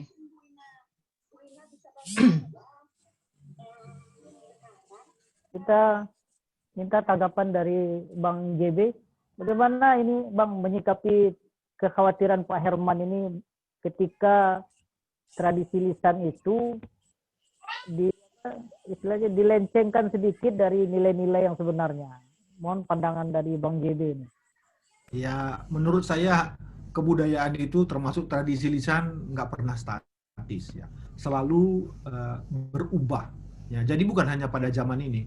Ya, 3 generasi, 4 generasi yang lalu pun berubah juga itu nilai-nilainya gitu. Jadi perubahan itu yang penting ada mekanisme sosial ya, di mana masyarakat itu mengontrol ya perubahan itu, apakah boleh atau tidak. Nah, kalau hal-hal itu sudah terlalu jauh dari sosial itu, makanya ada kontrolnya orang-orang tua, dan ini mungkin ngomong, dia bicara, wah jangan begitu, itu terlalu begini, terlalu begitu gitu ya. Dan saya kira kita harus membedakan 2 hal ya. Sesuatu yang berjalan masih di dalam masyarakat dengan sesuatu yang sudah di media sosial pasti bertransformasi dia, pasti dia berubah gitu ya. Karena apa? Ya. Kalau kita menonton live kan kita bisa melihat apa saja yang kita mau di lapangan itu. Ya, di sana ada pertunjukan di panggung, kita ingin melihat yang di sana yang jualan jamu gitu. Bisa. Tapi kalau ketika dia sudah di media sosial, kita terbatas pada apa yang disediakan oleh kamera itu, oleh framing, ya framing dalam arti apa yang ada di dalam layar. Nah, sehingga pasti ada keterbatasan-keterbatasan. Nah, inilah juga harus kita pahami. Sehingga anak-anak pun kadang-kadang menginterpretasikan apa yang penting dan apa yang tidak di dalam nilai-nilai budaya itu belum tentu seperti yang kita bayangkan. Tetapi itulah adanya sekarang. Nah, kalau kita ajak dialog, ajak diskusi, barangkali anak-anak kita itu akan jauh lebih bisa mengerti gitu. Jadi saya merasa kita jangan terlalu a priori gitu, jangan terlalu merasa anak-anak ini harus begini gitu. Dan kita harus selalu sadar bahwa mereka sebagai pewaris dari tradisi ini, mereka akan menggunakan itu sesuai dengan konteks budaya dan teknologi yang mereka anut, yang mereka ikuti ya di zaman itu. Ya. Dari Bung Fadli ada mungkin? Ya, saya berangkatnya dari kasus ya. Misalnya ada perdebatan ketika itu, ada tulisan dari salah seorang rekan mahasiswa di salah satu perguruan tinggi di Sumbar tentang tradisi uang jemputan di Piaman. Itu boomnya persoalan ini sampai ribuan komen itu di ratusan komen itu di grup PKDP. Kita coba sebagai admin waktu itu mengontrol arah diskusinya. Karena penggunaan kata saja sih, karena kata bagi orang Minang merupakan sesuatu yang tidak hanya menyampaikan informasi tapi juga mengandung rasa. Jadi kata bisa menyentuh psikologi. Jadi yang digunakan kata waktu itu pertama kalinya satu-satunya di dunia laki-laki dibeli di Pariaman. Kata dibeli ini sebenarnya garah lapau, babali. Sebenarnya uang jemputan dan uang hilang. Dan itu penjabarannya sebenarnya cukup panjang.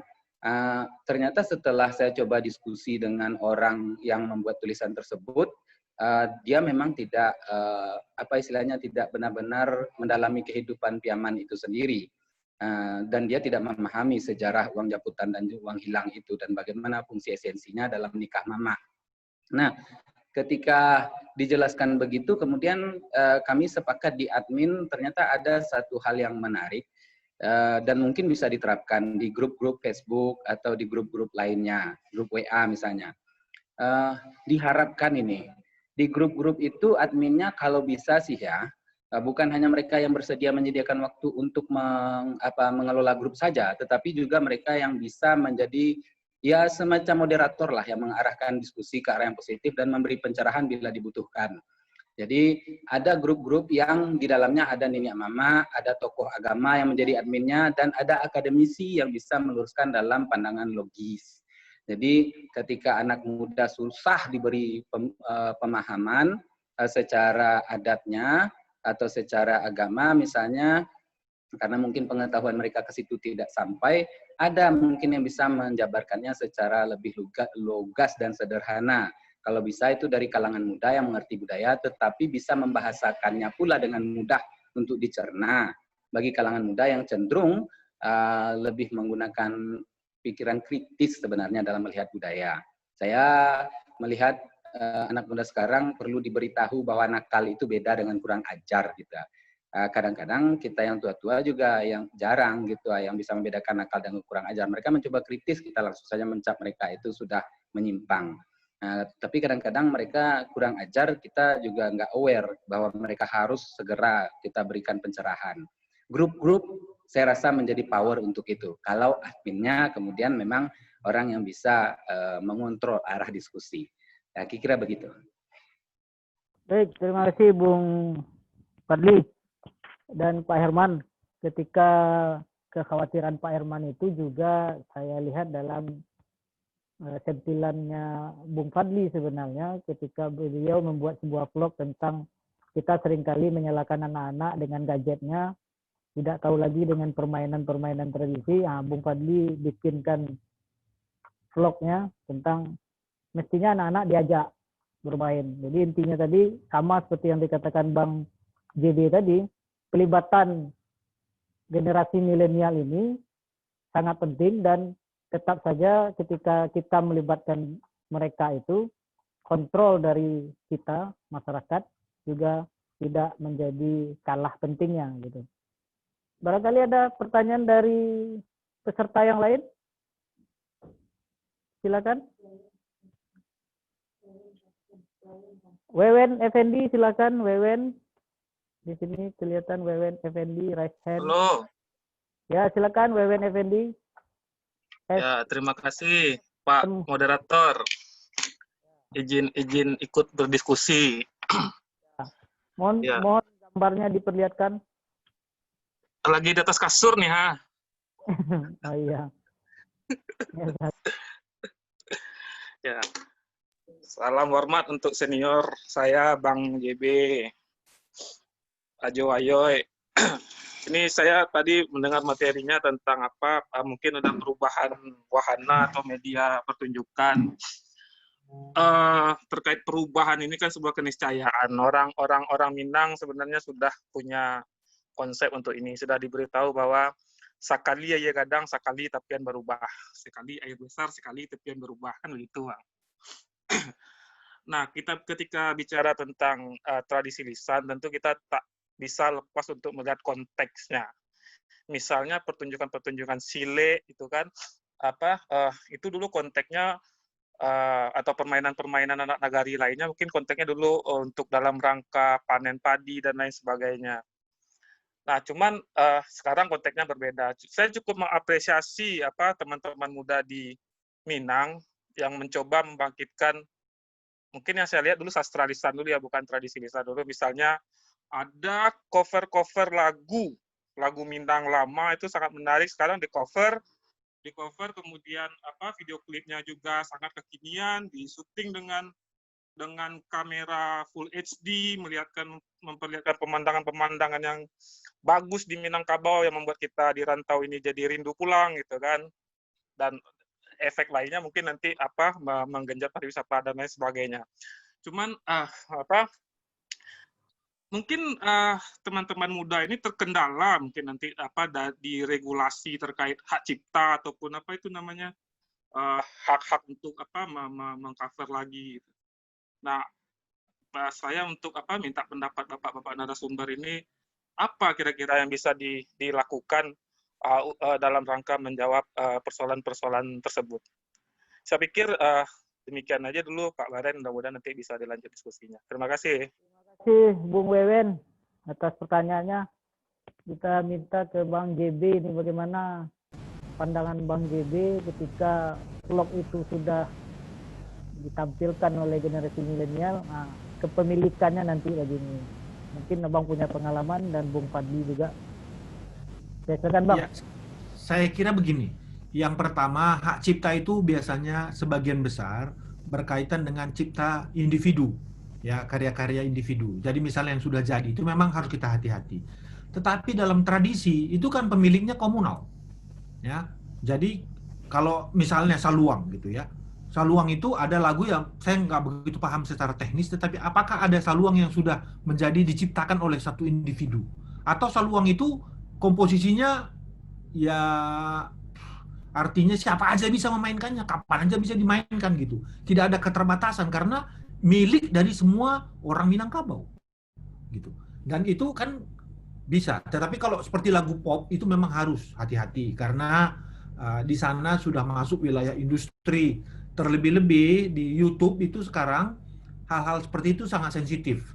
Sensitif dalam arti karena sudah bisa dimonetize, ya dijadikan uang, itu persoalannya ini. Jadi banyak misalnya begini, saya lihat di beberapa daerah mereka itu membuat live di YouTube supaya mereka membuka donor juga, dana untuk didapatkan melalui transfer atau melalui GoPay dan lain-lain, ya. Sayangnya mereka membawakan lagu-lagu yang sudah punya hak cipta. Nah, itu persoalan itu. Karena di YouTube itu dilarang, nggak boleh gitu. Tetapi kalau tidak dimonetize di tempat lain itu boleh juga. Misalnya ya kalau Anda di Instagram di mana yang tidak itu. Jadi saya kira secara teknis harus hati-hati.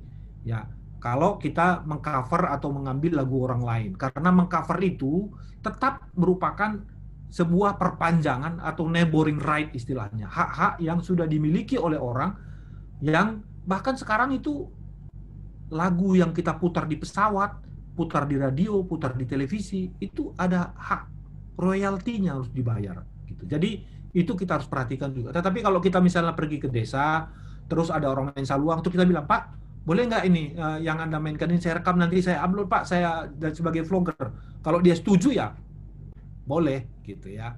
Jadi saya kira pertanyaan dari Bang Wewen itu menarik dan memang harus diperhatikan unsur itu di dalam mengupload, terutama yang sudah monetize, yang sudah menghasilkan uang. Terima kasih. Oke, terima kasih Bang JB. Mungkin Bung Fadli punya pandangan juga tentang hak cipta ini, bagaimana pengalaman beliau dalam menjadi seorang vlogger yang belum terkenal sampai sekarang.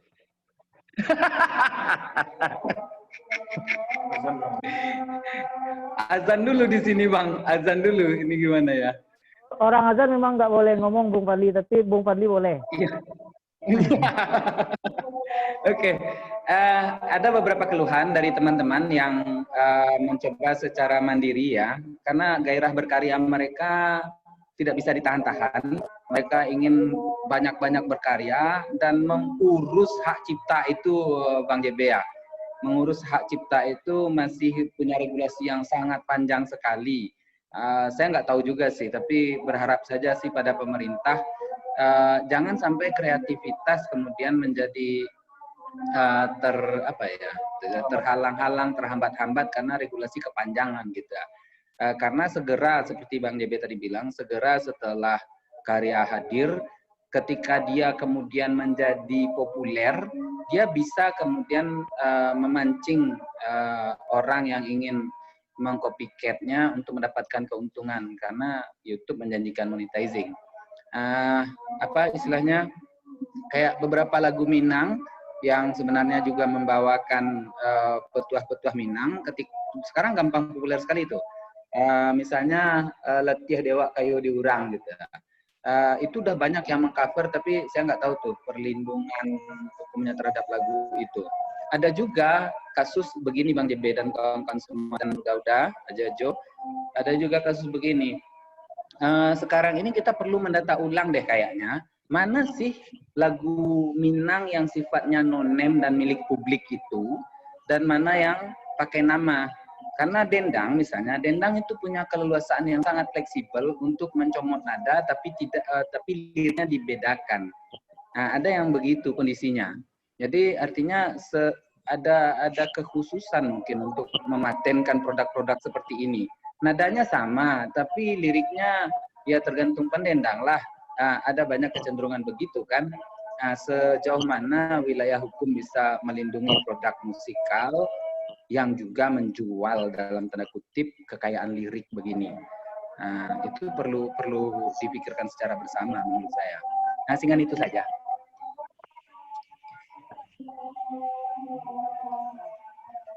Kita dengar sejenak dulu sampai habis azannya tempat Bung Fadli. Di sini belum. Saya tangkap Bang, orang di sana ya. Dawen di mana? Bawa adik siapa, Jo? Bisa, mungkin ada lagi pertanyaan di chat room. Kita lihat dulu. Oke, azan abangnya di dekat Ajo Fadli sudah selesai. Mungkin ada lagi dari peserta yang ingin bertanya, silakan langsung saja ke Bang JB atau Bung Fadli.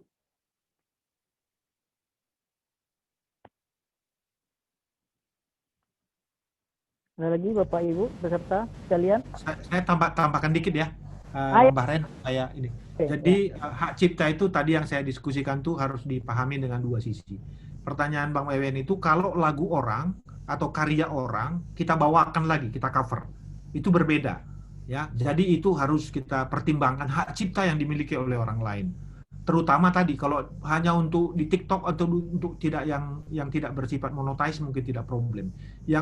Yang kedua, sisi lain, kita punya karya tapi belum dipublikasikan. Sebenarnya saya nggak tahu secara hukum sekarang apakah kalau kita sudah publikasikan di YouTube itu sudah dianggap bisa melekat hak ciptanya. Kalau buku melekat. Jadi kalau kita menerbitkan satu buku, ada ISBN-nya, itu sudah melekat hak cipta di dalamnya. Gitu. Jadi udah jelas. Kaset dulu kan kaset ya, kaset CD kalau kita menerbitkan itu dengan izin dari perindustrian, hak ciptanya sudah melekat di situ. Jadi nggak perlu kita mendaftar. Jadi kalau ada orang lain yang membuat di belakang mirip dengan karya itu, maka dia plagiat. Gitu. Nah ini dua sisi. Nah, saya punya pengalaman dengan Minangkabau yang menarik ya. Salah satunya itu adalah rekaman Saluang Dendang. Saluang Dendang ini melodinya itu memainkan lagu dangdut, tokoh dangdut di Indonesia. Syairnya bahasa Minang. Ya, sementara yang tadi bahasa Indonesia. Dan dia memakai syair yang sangat aktual, ya, sangat dalam situasional, kontekstual. Ya, bagaimana itu? Tetapi karena CD itu mau dipublikasikan, kita tetap minta izin bahwa melodi dari lagunya diisi oleh Saluang Dendang Minang, bukan di dalam dangdut, gitu ya. Tapi tetap melodinya dikenalin bahwa itu lagu dia. Dan dia senang sekali, dia bilang, oke, nggak usah bayar. Saya senang lagu saya dipakai oleh orang Minang, nggak nyangka saya bahwa ini dimainkan di... Nah, jadi itu bisa juga dilakukan seperti itu.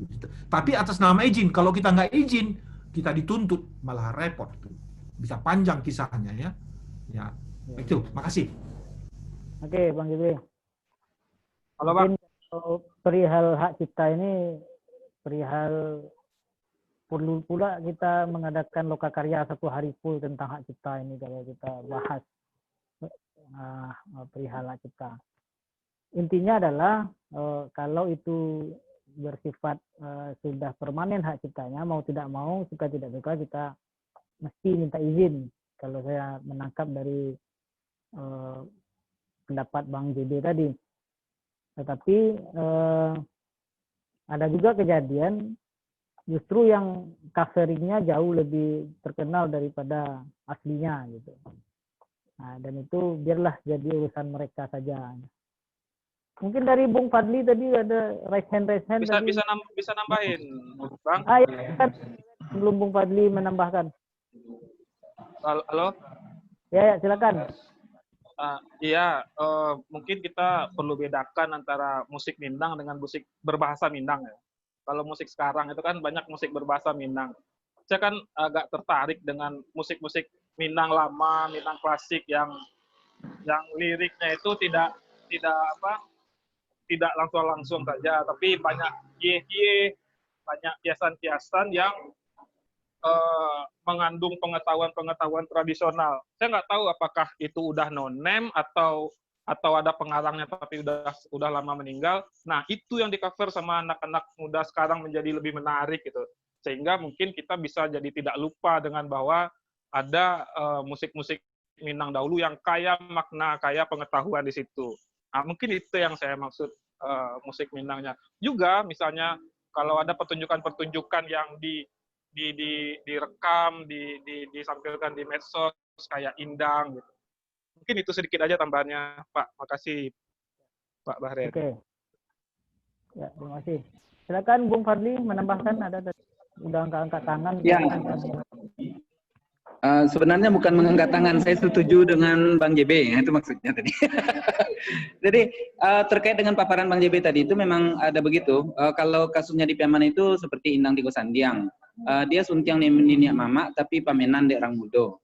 Kan kata seni tidak ada di Minang, yang ada itu pamenan anak nagari. Jadi semuanya dianggap permainan, nggak pernah terlalu serius diurusin. Nah ini kemudian berimpact pada apa ya? Pada upaya untuk mematenkan lah dan segala macamnya, melindungi secara hukum lah, seperti hal remeh-temeh yang tidak penting banget. Tapi bukan berarti ini tidak mungkin untuk dilakukan. Cuman sih ya, untuk kasus yang tadi saya ulang lagi, misalnya di Indang Tigo Sandiang itu tadi itu, lirik iramanya yang akan diulang-ulang oleh anak Indang itu lirik irama lagu dangdut atau lagu yang lagi populer banget. Tapi liriknya, melodinya, iramanya, ritmenya itu dari lagu yang populer. Tetapi isiannya adalah hasil olah pikir dari si tukang dendang atau tukang dikia atau tukang karang di dalam Indang Tigo Sandiang itu. Nah, sekali lagi, saya berharap ada perlu kajian ini bagaimana cara memproteksi kesenian begini dari segi aspek hukum gitu. Nah, Karena bagaimanapun ya tradisinya begitu, tradisinya mencomot irama lain gitu, tidak menciptakan irama sendiri. Bagaimana ini nasibnya ke depan? Mungkin perlu dipikirkan juga. Itu saya tambahnya sih. Nah, ini mungkin jadi PR juga bagi Bu Eka ini, memikirkan bagaimana tradisi-tradisi yang disebutkan oleh Bung Fadli tadi tentang keberlanjutannya ketika dia harus atau secara tidak sadar mencomot drama musik lain, tapi dengan pemikiran yang ada di tubuh indangnya sendiri. Mungkin Bu Eka bisa bikinkan seminar khusus ini perihal ini. Baik, para peserta sekalian, masih ada mungkin yang akan dipertanyakan kepada kedua narasumber kita ini, sembari mengisi daftar hadir yang sudah di-share oleh panitia. Kalau tidak, gimana Bu Eka? Kalau nggak ada, saya tambahkan sedikit. Ya Pak. Oke. Bang, silakan Bang. Jadi kita sudah banyak berdiskusi tentang substansinya, tetapi sebenarnya kita juga penting berdiskusi tentang aplikasinya, bagaimana memanfaatkannya. Menurut saya ke depan, dari hasil-hasil diskusi yang sudah panjang lebar ini, kita perlu mengatur strategi, ya, terutama untuk tadi membuat program-program. Karena walaupun tadi saya sebutkan di awal bahwa perlu skill yang amatir. Jadi kalau kita ini membuat satu account, apakah di Instagram atau di YouTube gitu ya, kameranya goyang-goyang, orang memaafkan gitu. Tetapi tidak ada salahnya diajari juga untuk cara lebih baik. Walaupun dengan HP, kalau kita tahu bahwa stabilitas dari kamera stabil itu penting, diajarin. Ya, supaya gambarnya lebih bagus, bukan seperti mata kita bisa pindah sana pindah sini gitu. Kamera itu harus halus, dia diperlakukan seperti seorang wanita, dia itu diperlakukan halus gini. Nggak bisa di sana di sini. Jadi itu dia hasilnya kurang baik. Kalau hasilnya kurang baik, tradisi itu sendiri kan tidak baik diapresiasi orang. Jadi itu perlu juga ditingkatkan kualifikasinya.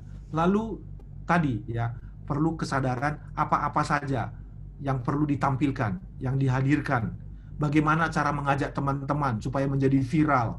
Nah, cara-cara strategi seperti ini saya kira ke depan itu penting juga kita tumbuhkan kepada anak-anak kita seperti yang tadi, ya, supaya di sekolah misalnya bisa membuat, misalnya contoh saja warisan dari pakaian adat yang dipakai di tempat kita di setiap daerah, di Minangkabau, di Rantau, di Dare, di mana ya. Kalau orang itu diajari anak-anak, coba besok bawa bagaimana makna-makna yang ada di dalam pakaian adat yang dipakai untuk perkawinan misalnya, atau upacara bersih desa atau apa. Bagaimana itu maknanya? Tolong buat di dalam gambar, tolong buat di dalam poster. Ya, itu hal-hal begitu itu menurut saya strategi yang perlu kita pertimbangkan ke depan supaya jauh lebih massal, lebih banyak yang terlibat untuk mempromosikan tradisi kita itu gitu. Karena kalau enggak, walaupun media sosial murah, tapi kalau nggak digunakan ya kita tetap jadi konsumen aja gitu ya, bukan jadi produsen, bukan orang yang menghasilkan itu. Jadi saya kira di dalam diskusi kita hari ini, ke depan kita harus mempertimbangkan strategi-strategi seperti itu, supaya kita tidak ditunggangi oleh teknologi, tetapi kita gunakan teknologi ini untuk kepentingan budaya kita. Gitu. Saya kira itu yang mau saya simpulkan di dalam presentasi yang saya buat. Terima kasih Bang Baret. Terima kasih Bang JB. Mungkin untuk 1 menit ke depan kita minta juga semacam closing statement dari Bung Fadli. Silakan Bung. Sastra lisan Minang adalah karya terformulasi yang lahir dari kebiasaan pada tradisi lisan Minang. Jadi lagu-lagu Minang itu banyak lahir dari lapau, banyak lahir dari dendang ibu mau menidurkan anaknya. Bahkan bapak marah bisa jadi lagu. Selama di dalamnya ada ungkapan-ungkapan yang mungkin punya sampiran, mungkin bisa menjadi pantun dan lain sebagainya. Artinya dorongan lahirnya formula sastra lisan itu dari tradisi lisan yang membiasa di masyarakat. Ada pula yang berbalik, sastra lisan yang kemudian mempengaruhi tradisi masyarakat. Misalnya cemeh-cemeh yang terformula di Indang Tigo Sandiang itu jadi cemeh di Lapau. Itu makanya setiap galaga di sampingnya ada Lapau, habis ada pertunjukan Indang, orang berombongan datang ke Lapau untuk mendiskusikan ulang apa yang tadi jadi dibahas oleh pemain Indang tadi. Artinya di sini ada satu hubung kait yang erat antara keduanya. Saya dari awal sebenarnya mengajak anak-anak muda, teman-teman, karena saya juga masih sangat muda dibandingkan dengan Bang Baren, mengajak sebenarnya kalau kita ngevlog sebenarnya nggak perlu kita ngotot untuk membuat sesuatu yang terskenario, ngotot untuk membuat sesuatu yang prosesnya mungkin jadi terlalu ribet, berat, dan panjang. Datang ke Lapau aja, bawa saja kamera kita, lalu kita buat menjadi membiasa. Orang-orang tua tetap lancar ngomong tanpa terganggu ada yang merekam, lalu kita konfirmasilah balik. Pak, Ma, dah, Jo.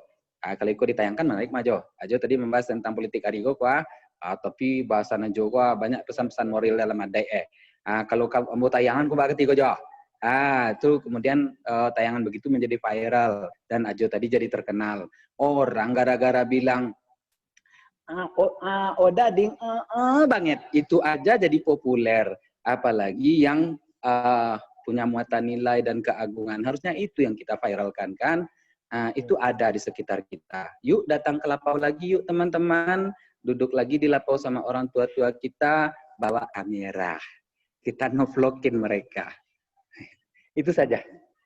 Terima kasih Ajo Fadli dan Bang JB. Saya pikir diskusi yang sangat menarik pada siang hingga sore hari ini, dan banyak sekali hal yang bisa kita ambil manfaatnya. Tidaknya ada 3 kata kunci yang dapat saya tarik pada temuan atau workshop kita siang hingga sore hari ini. Yang pertama, kita harus menjadikan media sosial itu sebagai tempat kita memproduksi tradisi-tradisi kebudayaan kita yang ada. Yang kedua, perlu melibatkan secara langsung milenial, generasi milenial saat ini dalam berkebudayaan ini. Jadi kita tidak harus selalu menyalahkan mereka tidak tahu atau tidak mengerti tentang budaya, tapi libatkan mereka dengan catatan masih tetap ada kontrol dari orang-orang yang mengetahui tentang adat dan kebudayaan tersebut, khususnya tentang tradisi dan sastra lisan. Mungkin dari saya sebagai moderator cukup sampai di sini. Saya kembalikan, kita beri aplaus dan ucapan terima kasih dan hormat kepada Muhammad Fadli dan Bang Jabatin Bangun. Terima kasih Bang. Saya kembalikan. Bang Fadli, salam tuh teman-teman di Padang Panjang. Silakan MC. Baik, terima kasih Bapak. Bapak Ibu yang berbahagia, dengan berakhirnya sesi keempat Lokakarya Penguatan Tradisi Lisan di masa pandemi COVID-19 ini, maka berakhir pula rangkaian kegiatan Marantang Curito yang telah dimulai sejak tanggal 13 November 2020. Terima kasih atas perhatian dan kerjasamanya dalam mengikuti seluruh rangkaian acara. Dokumentasi kegiatan sebelumnya dapat dilihat melalui akun YouTube Sastra Minangkabau dan juga Khazanah Minangkabau, serta akun Facebook Marantang Cerita serta Khazanah Minangkabau. Saya Delmeta pamit undur diri. Mohon maaf apabila ada kesalahan. Bila taufiq wal hidayah. Wassalamualaikum warahmatullahi wabarakatuh. Waalaikumsalam warahmatullahi wabarakatuh. Bang JB, terima kasih Bang JB. Ajo, ayo. Terima kasih. Terima kasih Bang JB. Yuk, siap Bang Baren. Terima kasih ya Bang Baren. Terima kasih. Ditunggu di Padang Panjang Bang JB. Siap, siap. Salam sama Bang Asril. Lama tak basuh. Siap, siap. Siap, kita tunggu makan sate mak syukur. Yo, siap. Aduh, galak aja. Iya. Iya tak aku galak kak. Kau ada Rudi ya kak. Bang Asrif, makasih Bang Asrif. Awak semua penggerak meninjau. Asai, kami nggak geng sih kok nggak geng. Rami. Ngecek tadi saja pertanian tidak jadi, sadar ngomong. Sampai bertemu lagi nanti. Sampai bertemu lagi Bu Ernati, Bu Ruhalia. Ya, insya Allah kita bertemu lagi nanti. Sehat semua ya Bu ya. Amin, sehat-sehat selalu Ibu. Mohon pamit Bu Eka. Iya Bu, mari Bu. Kalau oke.